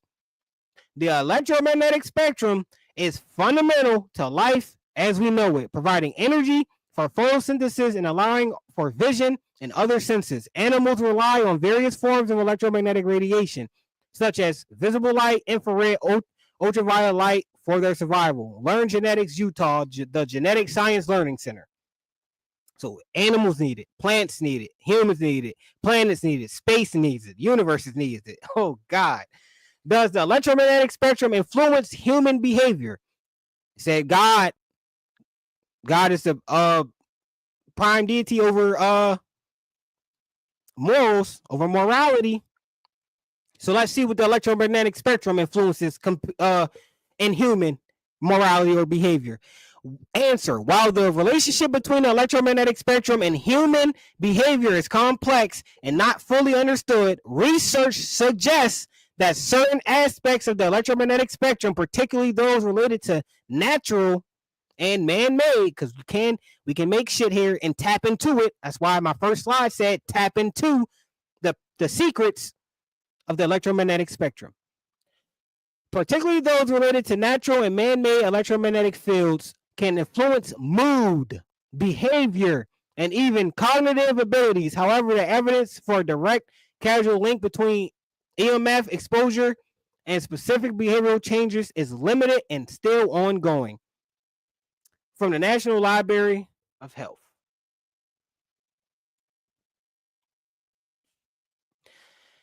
is the flower of life presented before the Big Bang. The flower of life, a sacred geometry symbol, is often interpreted as a representation of the foundational structure of the universe, including the quantum vacuum fluctuations. A quantum vacuum is before the Big Bang. You know, when he says it was nothing, that's that. So during the quantum vacuum, there were fluctuations, which resembled the flower of life. Specifically, it's linked to the geometry of Planck spheres, which are thought to form the basis of the vacuum and are believed to hold all information. This connection suggests that the flower of life may symbolize the universe's ability to store and communicate information through its spatial structure. The idea of the flower of life is represented in quantum fluctuations pre-Big Bang is a concept rooted in sacred geometry and its interpretation. Some interpret the flower of life as a 2D representation of the 3D structure of the quantum vacuum fluctuations, which are believed to underpin the fabric of reality. The view suggests that the flower of life could be a fundamental blueprint for the universe, including its origins and existence. From philosopher Lynn Frederick Doza, the national president of WICCI. Does the electromagnetic field collect and store data? Yes, the electromagnetic field can be used to store data primarily through the processes of magnetic storage, and magnetic storage data is encoded by manipulating magnetic fields in a magnetic material, creating patterns that represent digital information. That's 13 billion years worth of data in our solar system collected by the electromagnetic field. And that's from study.com. He asked what would be the point of God? What would God make itself for? This is what he made itself for. It's just collecting data. As above, so below. Your aura is your own personal electromagnetic field. The term biofield and aura are often used interchangeably to describe a subtle energy field that surrounds and permeates living beings, encompassing the electromagnetic field generated by the body's organs, tissues, and cells. The electromagnetic field is believed to be a vital part of the human experience and plays a role in overall well-being. The Palo Alto University of California. So not only does the electromagnetic field stretch all the way across universes, different universes and different galaxies, you have your own personal, as above, so below. God made sure that when it programmed this universe, or it programmed everything, like they say, mathematics is the language of the universe. It's just a mathematical code, and it made sure that it gave you the same thing it gave the rest of its creations.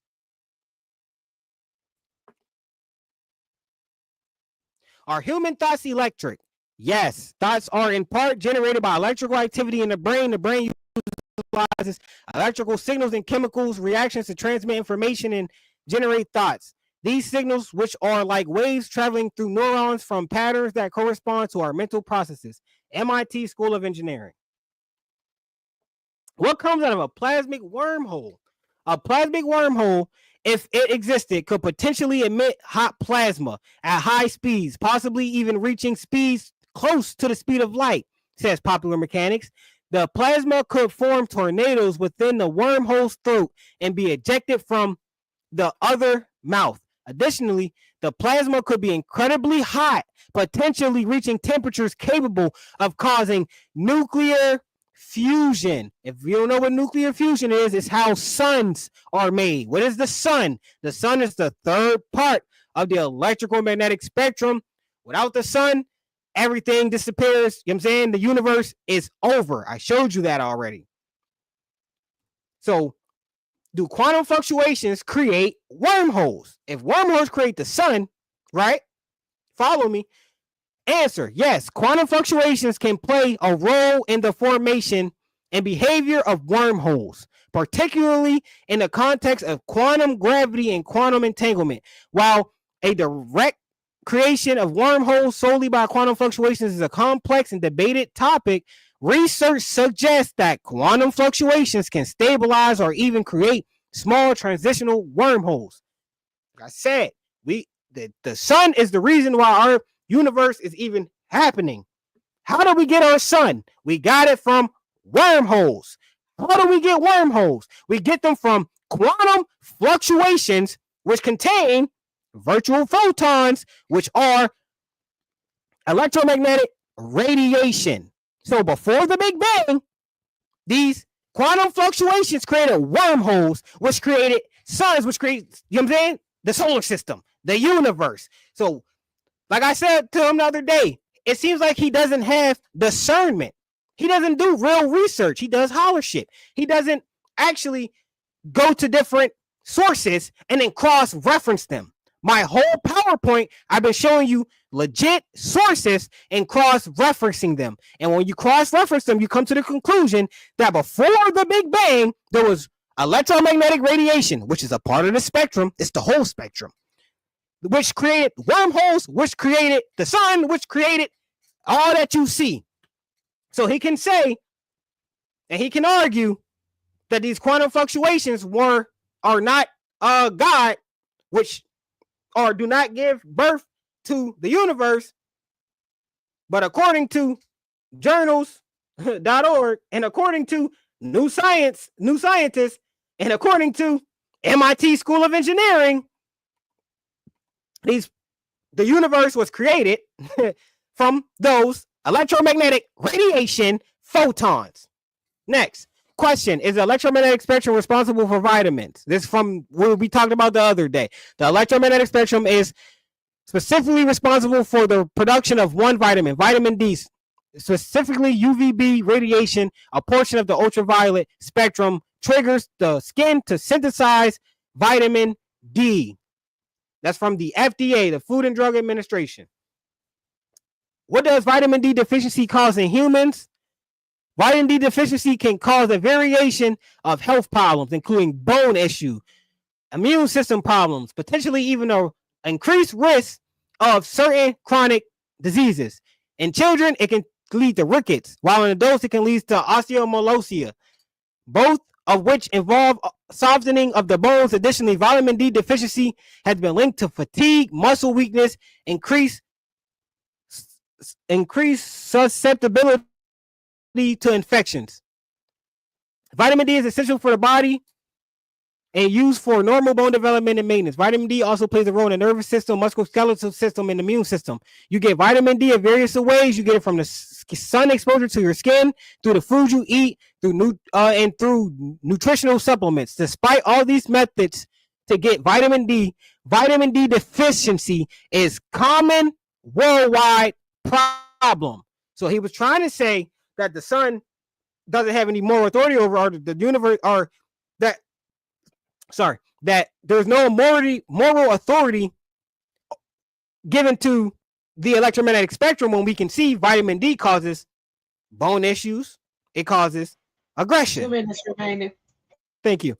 Can vitamin D deficiency cause aggressive behavior? A number of studies provide initial evidence that lower levels of omega-3 fatty acids, vitamin D, and zinc are associated with increased aggression. Who are the children of the sun? They say I can't say the electromagnetic is a God unless I have a God to show for it. Well, here's the God. The children of the sun were referred to different entities across various cultures. We all know the Egyptians said they were children of the sun, but so did the Inca civilization. So did the Navajo civilization. So did Yoruba, and so did the Yuchi people. And that's from the National Museum of the American Indian. The Holy Bible acknowledges the electromagnetic spectrum. Psalms 84:11, for the Lord God is a sun, S-U-N, and shield. The Lord bestows favor and honor. No good thing does he withhold from those who walk uprightly. The sun is number 3 on the electromagnetic spectrum. In the beginning, God created the heavens and earth, and now the earth was formless, empty, darkness, and over the surface of the deep, and the Spirit of God was hovering over the waters. Quantum fluctuations. God said, "Let there be light." Said refers to the sound waves, which is number 1, which is radio waves, the number 1 on the spectrum. Is the electromagnetic spectrum in different universes? Short answer, yes. Science.nasa. And then, was there gravity before the Big Bang? About 1 second after the Big Bang, the rapid expansion slowed. I'm going to fast through it because my time is running out. A few minutes after the Big Bang, the universe had cooled. About 38,000 years before the Big Bang, the universe cooled enough. The universe was no longer a smooth, uniform expansion of hot energy and light, but a lumpy expansion ruled by gravity. So after 380,000 years, that's when gravity came into play. Was there a strong and weak nuclear force before the Big Bang? The answer, the Planck era, tells us that after the Big Bang, we believe that the four basic forces of nature came into play from the New Jersey Institute of Technology. So the only thing that was around before the Big Bang was electromagnetic radiation in the form of photons. I yield the rest of my time, if I had any. All right. Powerful third round. Powerful. Hope y'all taking notes. Hope y'all learning something. That's what we're here for, is to edify the body. All right, James, go ahead and get into your 3-minute rebuttal, and then you can let us know, transition. Okay, no problem, man. All I want to say is that on that very last one, bro, he just daggered himself. That's why he closed off real quick and was like, I was done. He showed that the electromagnetic force ain't till after the Big Bang. Everything he was saying, oh, the inflation period is before the Big... No, that's after the Big Bang. I'm going to show it right now. Let me pull this up. All right, let me share my screen real quick, because this dude here will say anything to just try to win a debate, man. This is when you start having to realize, man, these boys just being pseudo, man. You just have to, man, because they'll say anything to try to win a debate. All right, if anybody can see my screen right now, it clearly says yes. Cosmic inflation is a period that occurs after the Big Bang. Even if I go to my slide, I show that on my slide. I don't even know why the dude being pseudo. It's right here. The inflation period is after the bang is right here. The inflation period is after that. Why is the dude being a pseudo? I don't get it, man. People will say anything to try and win a debate. Dude conflates the spectrum with the field. He don't care. He just want to win a debate. What does the universe storing data have to do with the electromagnetic field or spectrum being the closest thing to God? It don't. Again, he said it was because it governs all things, but it itself is governed by the laws of physics. Do y'all think that God is governed by the laws of physics? That's what it comes down to. Then the brother tried to say that the Bible, as if the Bible was trying to say God was a literal son.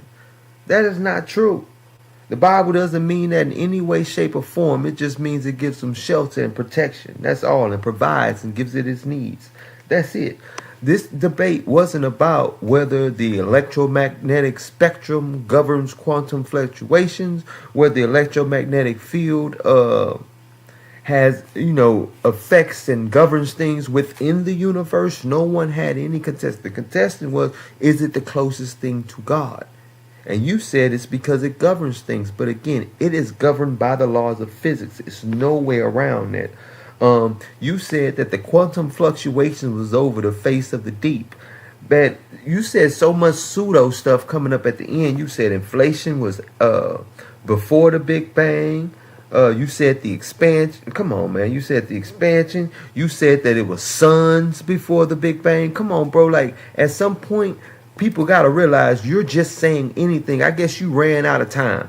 You ran out of real information. You just must got to a point where you was like, man, I just need to say anything to make the third round and complete the third round, because nothing you said made logical sense. And like I said, that last slide he did, he fell on his own sword by showing that. He showed that the magnetism wasn't until after the Big Bang by many seconds, so there's no way it could be the closest thing to God. And it originally was filled. He must have went and did his research and seen when I beat him up in the preliminary, so he changed it to spectrum and tried to lie and say they're the same thing, but I've already shown that they are not the same thing.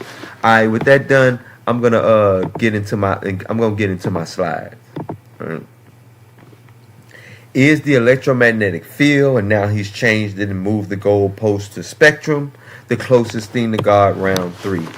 Consciousness beyond the physical, right?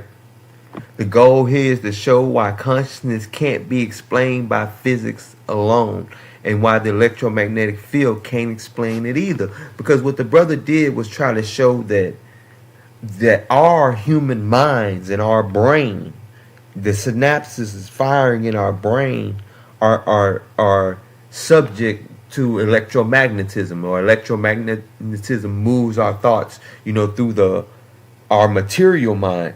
But it isn't the cause of consciousness nor the origin of consciousness. It's more like the hardware on which consciousness flows through.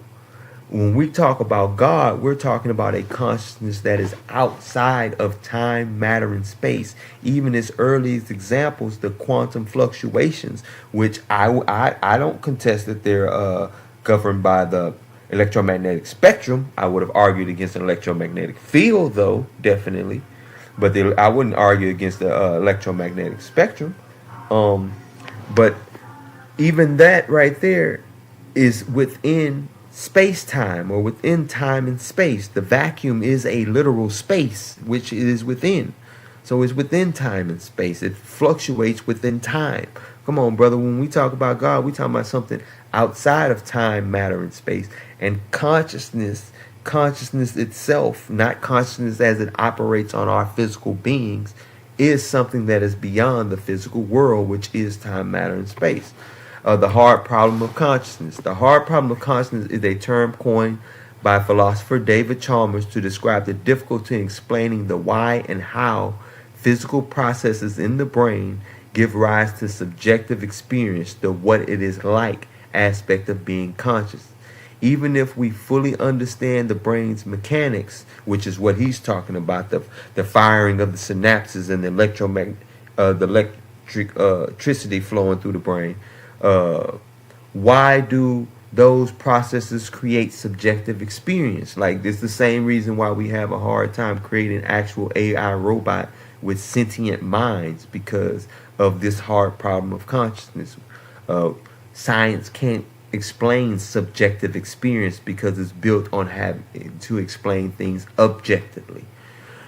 For example, why does seeing the color blue feel a certain way? When you use that electromagnetic spectrum to see the color blue, it causes a feeling. That is the what it is like aspect, and that is what consciousness is. It's not just the flowing of electromagnetic waves through the brain. Dualists like Dr. David Chalmers and myself think that consciousness is a separate fundamental aspect of reality, right? And we believe this because if you can't describe consciousness by the material world, then it's most likely that it's separate. And if consciousness can actually can explain the physical world, then it's much more likely that a conscious mind gave rise to the physical world. That conscious mind being what we mean by God, and the closest thing to that conscious mind, or a mind like a God, is the human mind. That is what it means to be made in the image of God. Point 1, consciousness is not fully explained by physical processes. Think of tasting ice cream or feeling happy, right? Those are real experiences, but you can't find ice cream tasting or happiness in a brain scan or in an equation.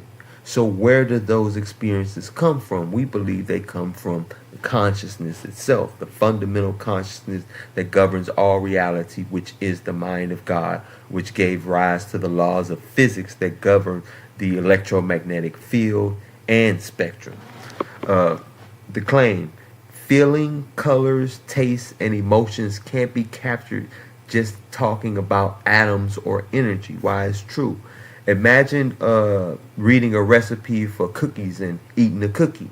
The words tell you how to make them, but they don't give you the taste. They can tell you, hey, it may be sweet, it may be this, but you have to actually taste it and experience the taste of a cookie, right? The taste is something extra. It's not the recipe itself. You have to experience that.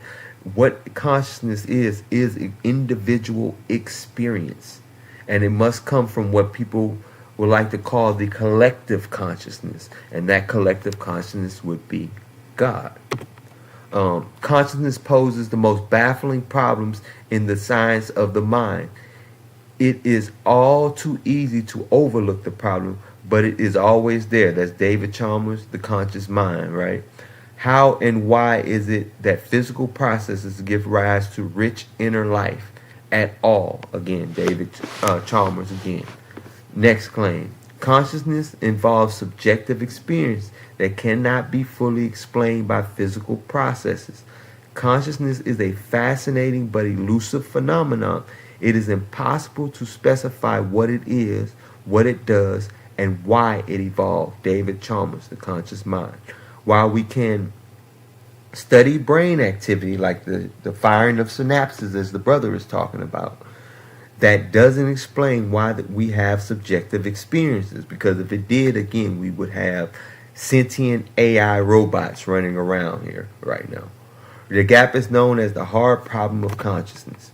Point 2, the electromagnetic field cannot account for consciousness, because in order to be a ground for consciousness, you have to be conscious.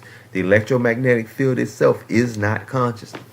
The claim, the electromagnetic field lacks the properties necessary to account for consciousness. The electromagnetic field is a physical field described by Maxwell equations, which are the laws of physics which govern it. It doesn't possess awareness or intentionality. Consciousness involves subjective experience, which the electromagnetic field or spectrum cannot explain. Consciousness cannot be accounted for by physical particles obeying mindless equations. Sean Carroll, Consciousness and the Downward Causation. The electromagnetic field operates according to physical laws. The physical laws, brother, not just laws themselves. The laws of physics, which is a whole different thing, and lacks the capacity for subjective experience, making an inadequate explanation for consciousness. Second claim.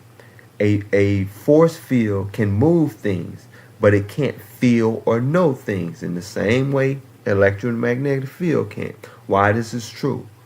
Think of wind pushing a swing. The wind can push the swing, which makes it move, but the wind can't feel the swing. It doesn't feel anything, nor does it decide, hey, I'm going to push it faster right now.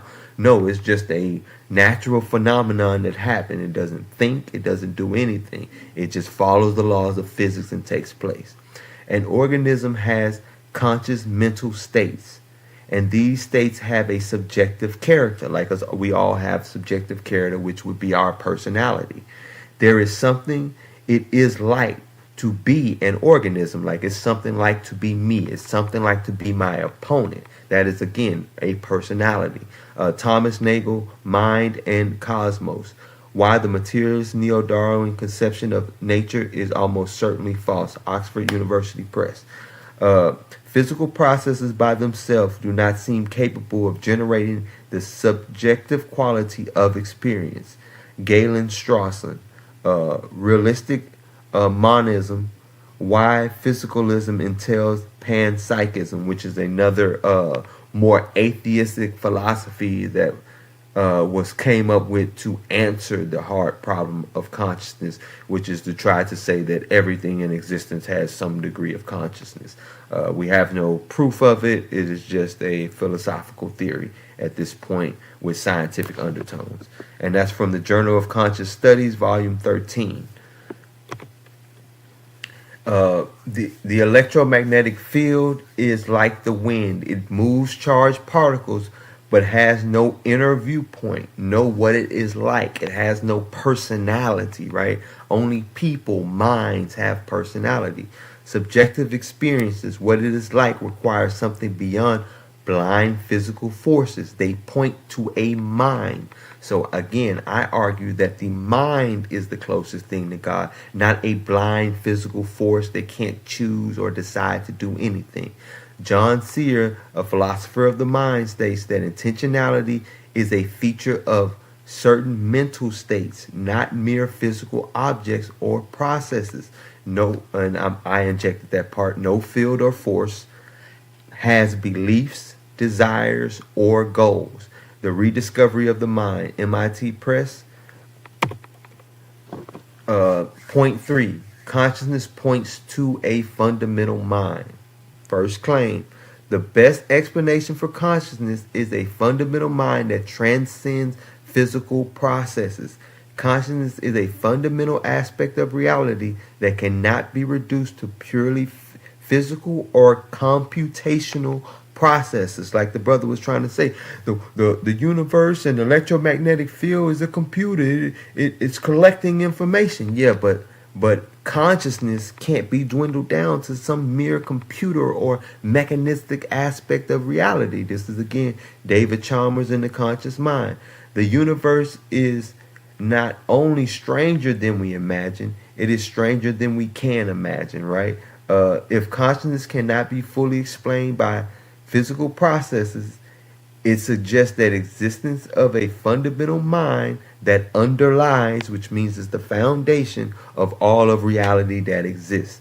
All right, the second claim, if experiences can't come from mere stuff, inorganic matter, or natural processes, they must come from a mind that's part of reality, right? If a mind gave rise to the universe and the universe is real, then the cause of the universe must be just as real as its effect. That's basic common sense. Why is this true? When a player picks to move a chess piece, the choice comes from their mind, not from the board, not from the pieces, because they're inorganic. They have no personality. They cannot make choices. They can't have intention to make, strategic moves. Consciousness choices suggest a chooser. Again, we should take consciousness seriously as a fundamental phenomenon, one not reducible from anything else. All right, appreciate it. Again, we have some logical principles this is based on. The argument from perception. A mechanical process alone cannot generate subjective experience. Imagine shrinking inside of a brain. You will see neurons firing, but you'll never see the actual thoughts, emotions, or consciousness. This suggests that the brain processes are not sufficient to explain first-person experience, right? The argument from intentionality, as I was just saying, physical things or physical processes don't have aboutness or the ability to present or mean something. A neuron firing is a chemical event, not about anything, but thoughts or about things. Lord, justice, or morality, as the brother butchered and tried to act like the electromagnetic field has anything to do with morality, which is what one is or ought to do, right or wrong. This intentionality suggests a non-physical aspect to consciousness, and that non-physical aspect is the closest thing to God. Material processes are not intrinsically about anything. Only minds possess intentionality. John Searle again. Inference to the best explanation. When faced with competing hypotheses, the simplest and most comprehensive one should be chosen. I'm just going to jump down to the best explanation part. Consciousness originates from a necessary mind. Necessary not in function, but necessary as an eternal. Could not have not existed. Again, if consciousness can't be explained in physical terms, then it must be a basic feature of the universe on par with space-time. Colin McGriffin, The Problem of Consciousness. The electromagnetic field lives in space-time and follows physical laws. It cannot be one of the basic irreducible parts of reality that gave rise to experience. Only a fundamental mind can. In conclusion, you can map out the neurons, you can plot electromagnetic fields, but none of this tells you why there is something like what it is to feel, to see red, or to taste. Physical stuff explains movement, not meaning or feeling. The most honest answer is that consciousness is a fundamental gift from a mind that goes beyond space, time, and fields. That mind is what we call God, and the human mind, again, is the closest thing to that. Even the laws of physics have more governing power than the electromagnetic field or spectrum, and the laws of physics come from the mind of God. And with that, I yield my time. All right, ladies and gentlemen, we come to the conclusion of the third round. We're gonna let Cosmic in powerful round two. Both of y'all did real good. It is Cosmic Chris. He can say 3-minute rebuttal of your information. All right, let us know when you're ready. I don't even really think I need 3 minutes. He's saying anything. I showed y'all that electromagnetic radiation was before the Big Bang. I showed that the gravity and the weak forces didn't come until after the Big Bang. The only thing that was present is the electromagnetic radiation in the form of photons. He's just, in debating. He just disagreeing. That's really it. He's not proving anything wrong. He's just disagreeing. That's really all it is. But he says, we will all just be robots running around. I don't get it. Why do you think that there's not robots running around? You never heard of a sleeper agent? Like, they get activated from hearing a certain word and then they turn into robots. Like, there's people out here without the consciousness. Like they said in the comments, plants, they have consciousness without a brain. Like I showed you when we first started, and anybody who watches this will see that it said, no, you cannot have consciousness without the electromagnetic spectrum. So I don't really need 3 minutes. He knows quantum fluctuations are not a theory. It doesn't say the theory of quantum fluctuations. There's no theory to it. It's already established. It's already a consensus on it. There's no theory to it. So honestly, like I think I took this. I think I cooked him in the first round, second round, and third round. I don't really got too much else to say. You can bring the people up if you need to. All right. Do y'all want to ask each other questions, or y'all just want to get your final word? What y'all want to do? He can ask some questions if he got some. I got some. Okay. We're gonna let who went for okay, so James, go ahead and hit him with your question. Yeah, one minute to build it up, and then the brother got up to 2 minutes to answer. Okay, cool.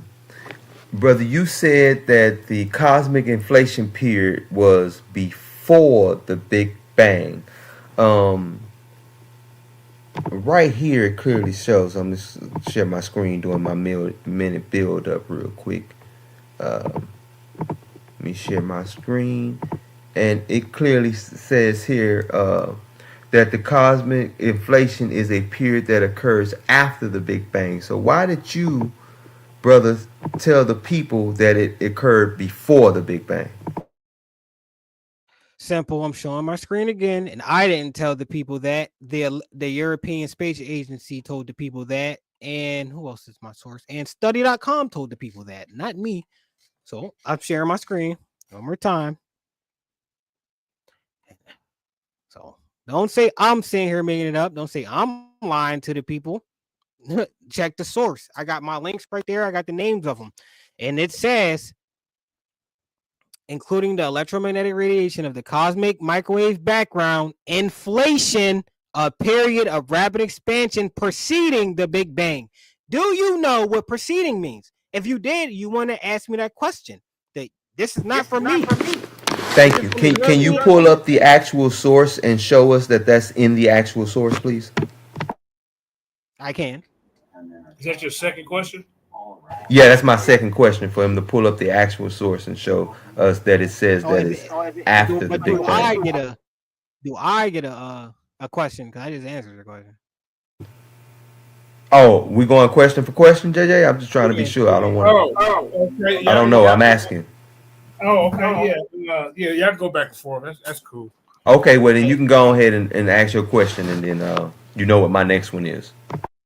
Does virtual photons have electromagnetic radiation in them? Virtual photons, yes, they carry electromagnetic radiation, but that doesn't prove that it's the closest thing to God. Preceding the Big Bang. Now, let me see if I can.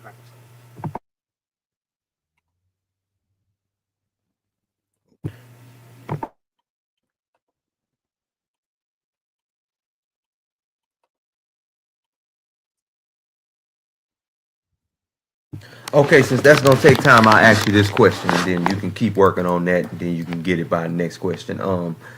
You said that the electromagnetic field governs all things.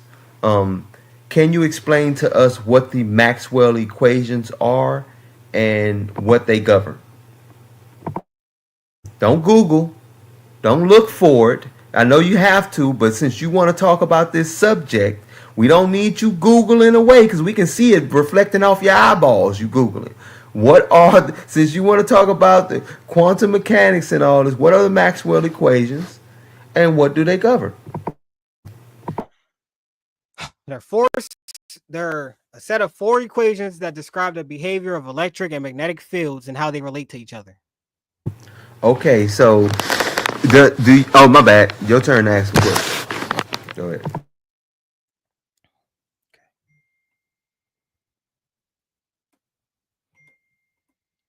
What if the electromagnetic spectrum is not God and God creates the universe and everything? What created the universe that's not, the sun, or a wormhole from the photons or the quantum fluctuations? What created the universe if it's not those? An unembodied mind. I made a good firm argument with that using the hard problem of consciousness, showing that consciousness is not reducible to physical states. This is something that's been known in academia since almost the 1800s. There's been nothing to show that is false. And since that is true, then consciousness is a separate fundamental aspect of reality. And according to the Copenhagen interpretation of the quantum mechanics, consciousness causes the collapse of the wave function that is the Big Bang. So it's what gives rise to those quantum fluctuations which you were talking about. Consciousness causes collapse.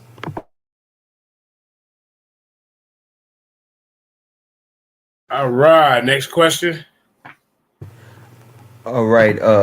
Since he agrees with the Maxwell equations, can you also agree with the fact that these equations describe the laws of physics that govern electromagnetism?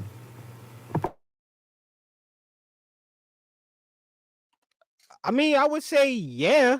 I don't mind the laws of physics being governing that, but that's not my argument. My argument is that the aspects of the electromagnetic spectrum gave birth to it, and it did through photons. If photons, and you admitted that they have electromagnetic radiation, and if you can come to the understanding that they were before the Big Bang, like the European Space Agency said, then you will understand what I mean. So if the radiation was before the Big Bang, hello?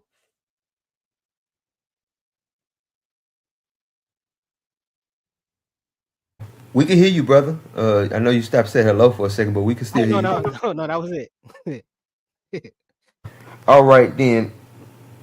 I think it's on Crip. Yeah.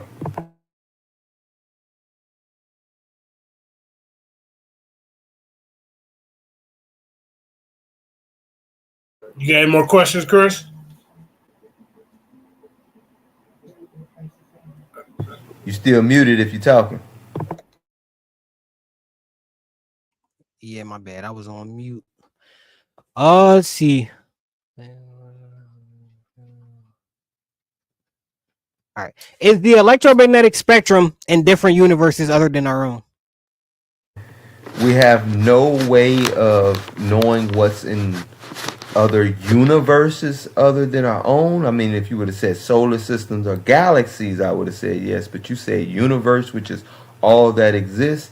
There's nothing outside of our universe that we know of and can prove. As for my question, you just said that the laws of physics does govern the electromagnetic field and spectrum.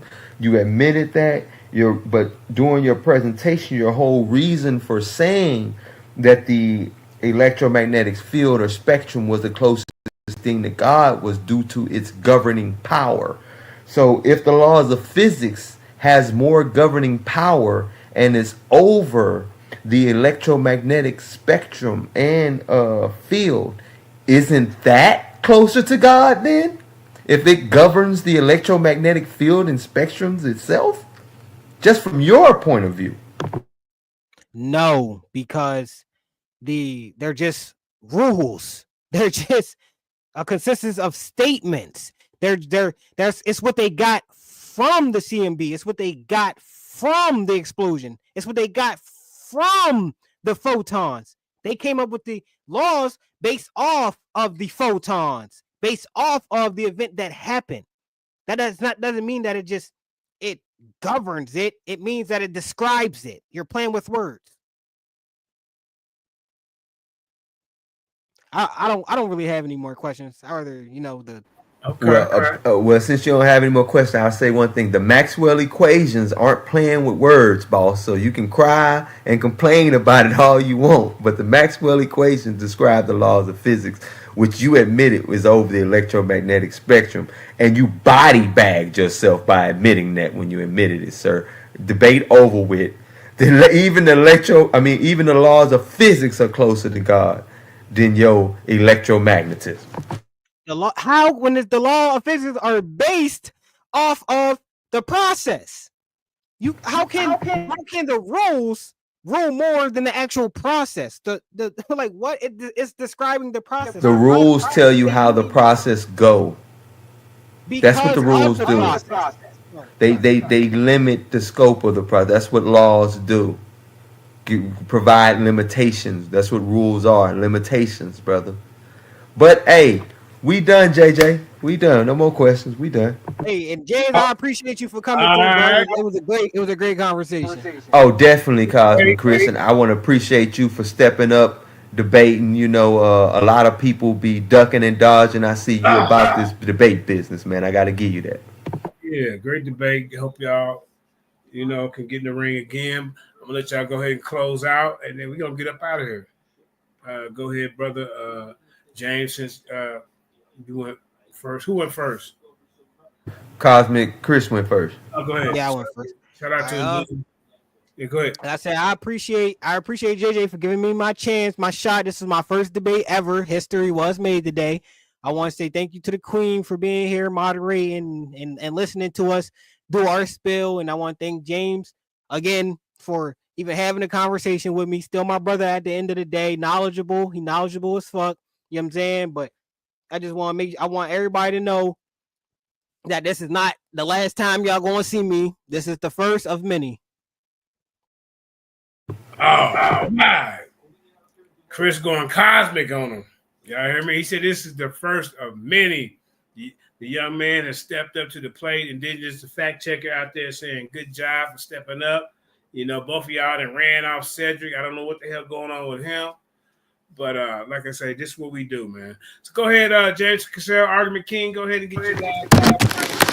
All right, man. H-Town is in the building, man. Again, y'all check me out at Concrete Biblical Truth on YouTube and my website. Gotta give shout out to Karima and JJ for putting on a good show, a good debate. The people seem to appreciate it in the comments section, man. And I'm happy that the brother Cosmic Chris showed up. Hey, he even showed up when I failed to show up the other day. So I got to give it to him for it to be his first debate. He's showing up. He put down his information, whether we agree with it or not. We have to commend that brother on his first debate. And I think as a debater, I may not agree with his information, but I think as a debater, he put on a good show. He was entertaining. He was fun to listen to. And with that said, y'all, hey, tell us what y'all think in the comments section. Like, share, and subscribe.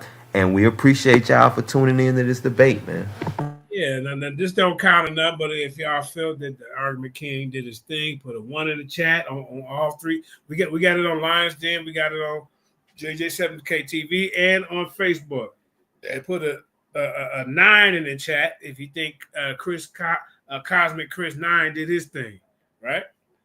But like I say, it was very informative, and I think there's certain aspects of some of the information that y'all brought out that maybe y'all can narrow it down and talk about things that y'all brought out, because y'all brought out a lot.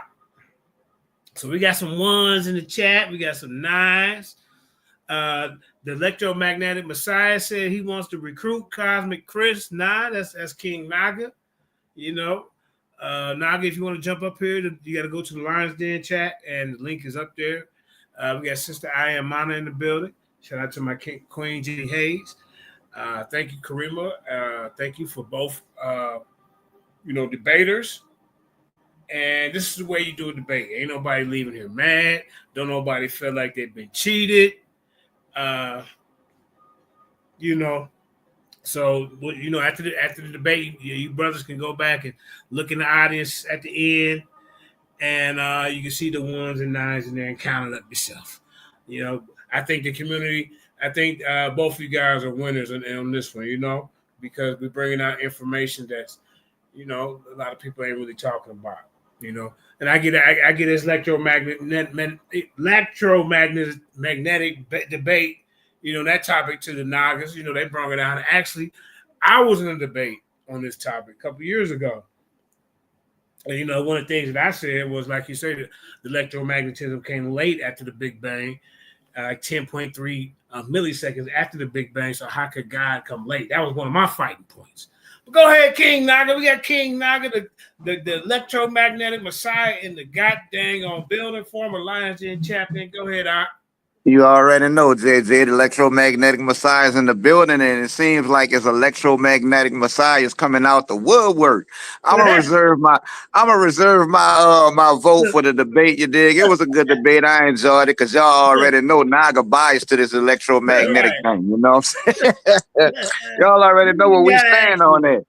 But we ain't gotta ask you who was. Right, but the brother, right, you know what I'm saying? Cosmic fluctuations do precede the Big Bang, you know what I'm saying? And this is describing the existence and annihilation of virtual photons preceding the Big Bang, and photons are indeed electromagnetic radiation.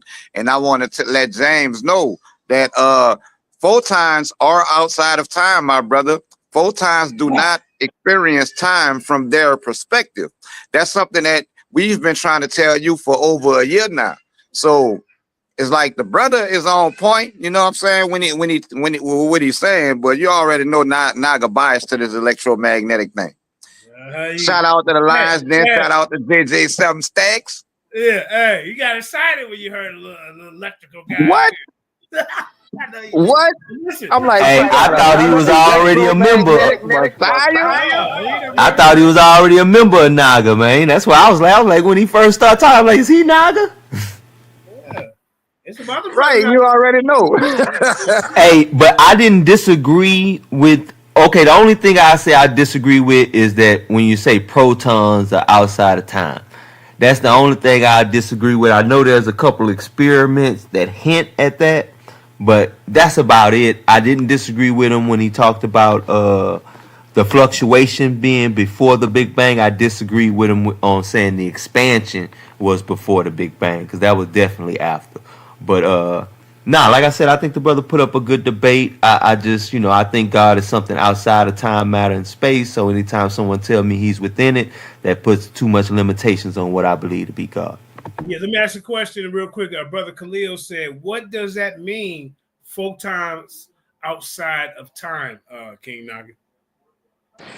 Oh, see what? When we talk about the speed of light, which is a measurement of time, you know what I'm saying? That's from our human perspective. From the perspective of the photon itself, it's instantaneous. From the moment it's emitted, it reaches its destination simultaneously. Therefore, it is outside of time because it doesn't experience time from its own perspective. Okay. All right. Now, Cedric is against this topic. Would you be willing to get in the ring with him, King Naga? Because he came up yesterday and Cosmic Chris hit him in the head a couple times. Yeah, I saw that. You know what I'm saying? I'm willing to get in the ring with anybody, JJ. Cedric was gone. I'm willing to get in the ring with anybody. You know what I'm saying? Anybody want that electromagnetic smoke, they could get it. Okay, I'm gonna try to work that out. That'd be powerful. You and Cedric in the ring. Y'all ain't been in the ring yet, have you? It's back chat probably. Nah, we done been on the same panel together. You know, we ain't never been in a ring together like opposing each other. Yeah. Some stuff we agree on, some stuff we don't. You know what I'm saying? And if you're against this, God is light, light is electromagnetism smoke, then he could come get some. Sister, we got a debate next Saturday coming up. We got another former Lions Den champion, Judah Nazareth. You know, the Torah Night CEO, creator, and boss over there, going against the Source Debate League middle intercontinental champion. I wouldn't say middleweight, but it's intercontinental champion, King Seth. The title of the debate. What's the title? Oh, is everything in the Bible a fairy tale? Damn, it's gonna be a good one. You know, I hope I'm quoting that right. Yeah, you know my stance on that one. It's just a little bit too vague. When you say everything in the Bible, all I gotta do is pull out 3-4 things. You know what I'm saying? Yeah, when you say when you ask the question, is everything in the Bible a fairy tale? Then you setting yourself up for failure, in my opinion, because there's some stuff that you could prove in the Bible actually happened. You know what I'm saying? It's evidence of actual factuals that's written in the scripture. Well, King Seth Angle, he said in the preliminary. No, he said he wanted to see this brother prove. God dang it, Isaac, Jacob.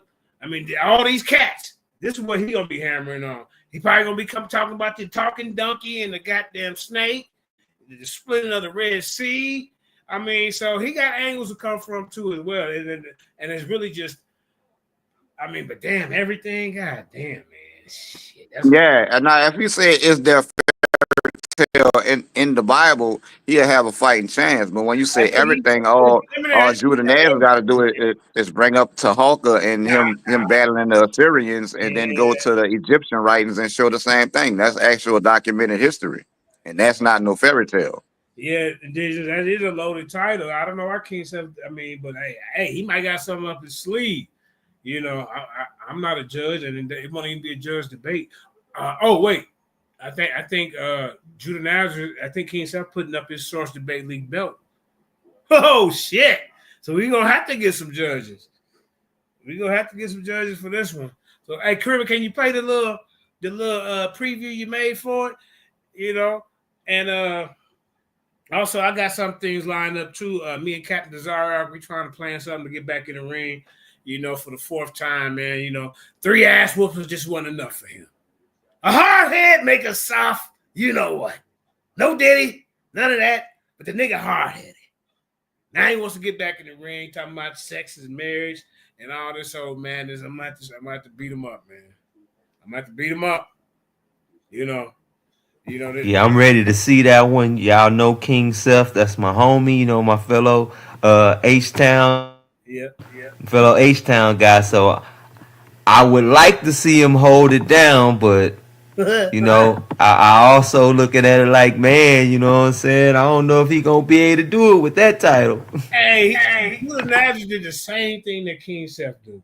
If somebody in the back chat say something like outlandish like that, King Seth would jump on it. Just like when he debated Jihad. Jihad said that he can prove that Ham isn't Noah's son. I said, no, man. Don't do that debate. What's wrong with you? I mean, you do that as a presentation, but you don't get in front of the people with something brand new like that. And then talking about Ham he was talking about Ham was a serpent seed. Remember all that, y'all? Yeah, it was. Oh, I remember it, man. I was there for it. I tell you what. I go hard in the yard with a bad report card. Hey, he was funny though, man. That boy used to have me rolling when he debated. And if y'all notice in that video, Neo made, shout out to Neo, Lions in the building. He said, you know, Jihad. What did he say? Jihad chasing Hamas with the guillotine, some shit like that. He talking about Jihad. Yeah. But hey, great show tonight, man. I hope y'all enjoyed it. We got some other stuff in the works.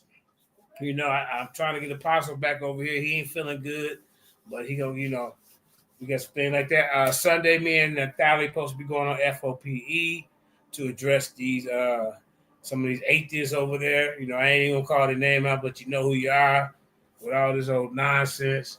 You know, and shout out to Queen Natalie. I mean, she really she really gained my respect once. I mean, really gained my respect once I seen that debate that she did against that other sister. And I was like, okay, now Dr. Too Sweet. yeah, Dr. Two whatever. Dr. Two Pseudo is her name.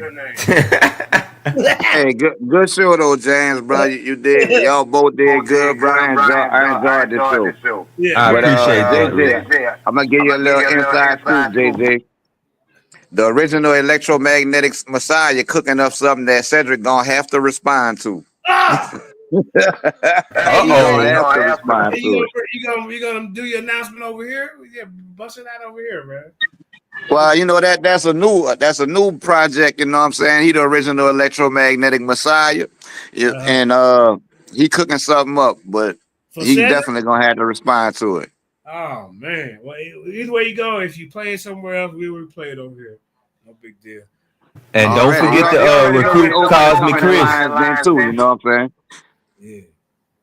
But, Yeah, don't forget to recruit on Cosmic Chris, man. I think he'll be a good member now, man. He holding it down. Here, I got his number. Yeah, man, for real. Hey, Ruben, you send me your number, and then I'll send it to Cosmic Chris. Y'all can chop it up. All right, I'll inbox it to you. Peace, y'all. Keep doing all right, y'all peace, family. All right, let's get up out of here with a song, man. Thank y'all. We appreciate it. Like I said, we got some other stuff, debate coming up next weekend. So stay tuned for that. I know it's going to be that's going to be a funny debate. It's going to be energetic. It's going to be informative. These two brothers going to battle. Shout out to Yemi Yahoo, David Ben Yakinen. I see you peeking around. Peace and blessings to you. Peace and blessings to everybody. Like I said, man, great show. And then look, it's only 2 hours. That was a fast debate. I like that. Nice and smooth. All right, Krima. Thank you for everything, everybody. Hit that like, share, subscribe. And we'll see y'all in a couple days. Peace.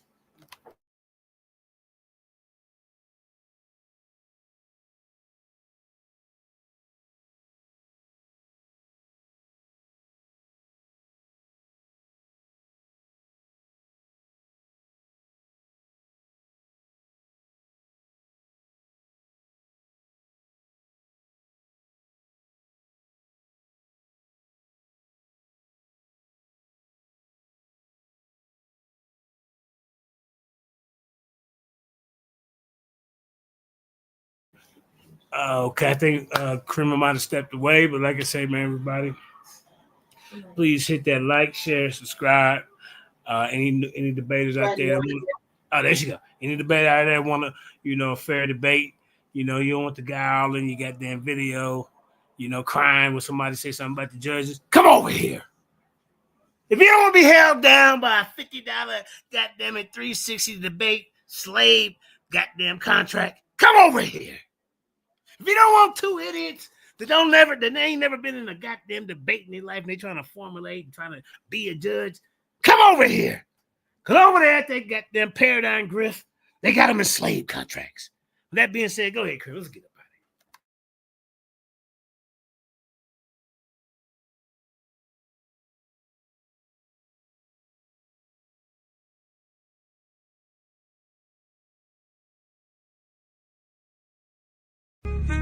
I'll praise you, Most High. Yeah, that sound good, y'all. Hello. What we doing? Hey, cook that up, Khalid. We still getting to the money, got these haters in they field. Lil' homie, let them chill. Most I told me, vengeance hit my enemies, my footstools. We ain't got no beef for real. Just here, this how we live. Look here, homie, we still getting to the money, got these haters in they field. Lil' homie, let them chill. Most I told me, vengeance hit my enemies, my footstools. We ain't got no beef for real. Just here, this how we live. Look here, homie, be still. They said you got the call, they trying to blackball you. Play what they own, bro. You can't blackball a boss. The whole world, they hate Israel. The way you hate your neighbor, might as well pull the trigger on yourself. We get excited by the smoke. Every day we catching flesh. Save my treasure stored in heaven, we gon' blow the rest. They disrespecting and we check the bank, that causing kept it still. They asking others about my business, but I ain't got no instant miss. See, I still deal with ox direct. Cause your person don't mean you respect. Your outlet don't get no credit if the ox ain't hit. Money answer all things, and you got all these questions. Playing Vic. Look, I employ slavery. I if you broke your say. Yeah, them crews in the hood, Jews in the hood. I caught them clues, now I'm good. I broke it down, he understood my all to you. Filtered through, you found a few, I'm good. We what we sold, this here exclusive. They like, hey, folk, look what you doing. We still getting to the money, got these haters in they feel. Lil' homie, let them chill. Most I told me, vengeance hit. My enemies, my footstools. We ain't got no beef for real. Just here, this how we live. Look here, homie, we still getting to the money, got these haters in they feel. Lil' homie, let them chill. Most I told me, vengeance hit. My enemies, my footstools. We ain't got no beef for real. Just here, this how we live. Look here, homie, be still. Most I told me, be still. Give a room to work. Know my movie work. If faith ain't good, don't put the work in. In the spirit flexing, that my day job. Get in the mode out my own, I don't know what they are. Before I got the blueprint, and I'm too legit to quit. Let it spark in the dark, be a light, got it lit. Trying to map my movement, got my haters pondering. The odds set the question there, they wanna know if you still lit. It hit different, you authentic, a lot of odds pretending.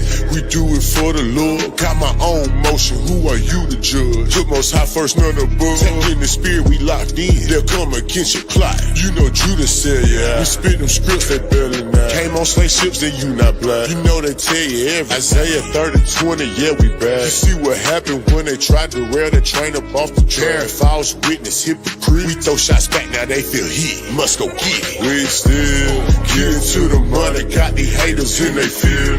Lil' homie, let them chill. Most I told me, vengeance hit. My enemies, my footstools. We ain't got no beef for real. Just here, this how we live. Look here, homie, we still getting to the money, got these haters in they feel. Lil' homie, let them chill. Most I told me, vengeance hit. My enemies, my footstools. We ain't got no beef for real. Just here, this how we live. Look here, homie, be still. Yeah. Lion is in the goddamn on building.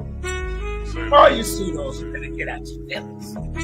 It ain't gonna help. That's right. We out.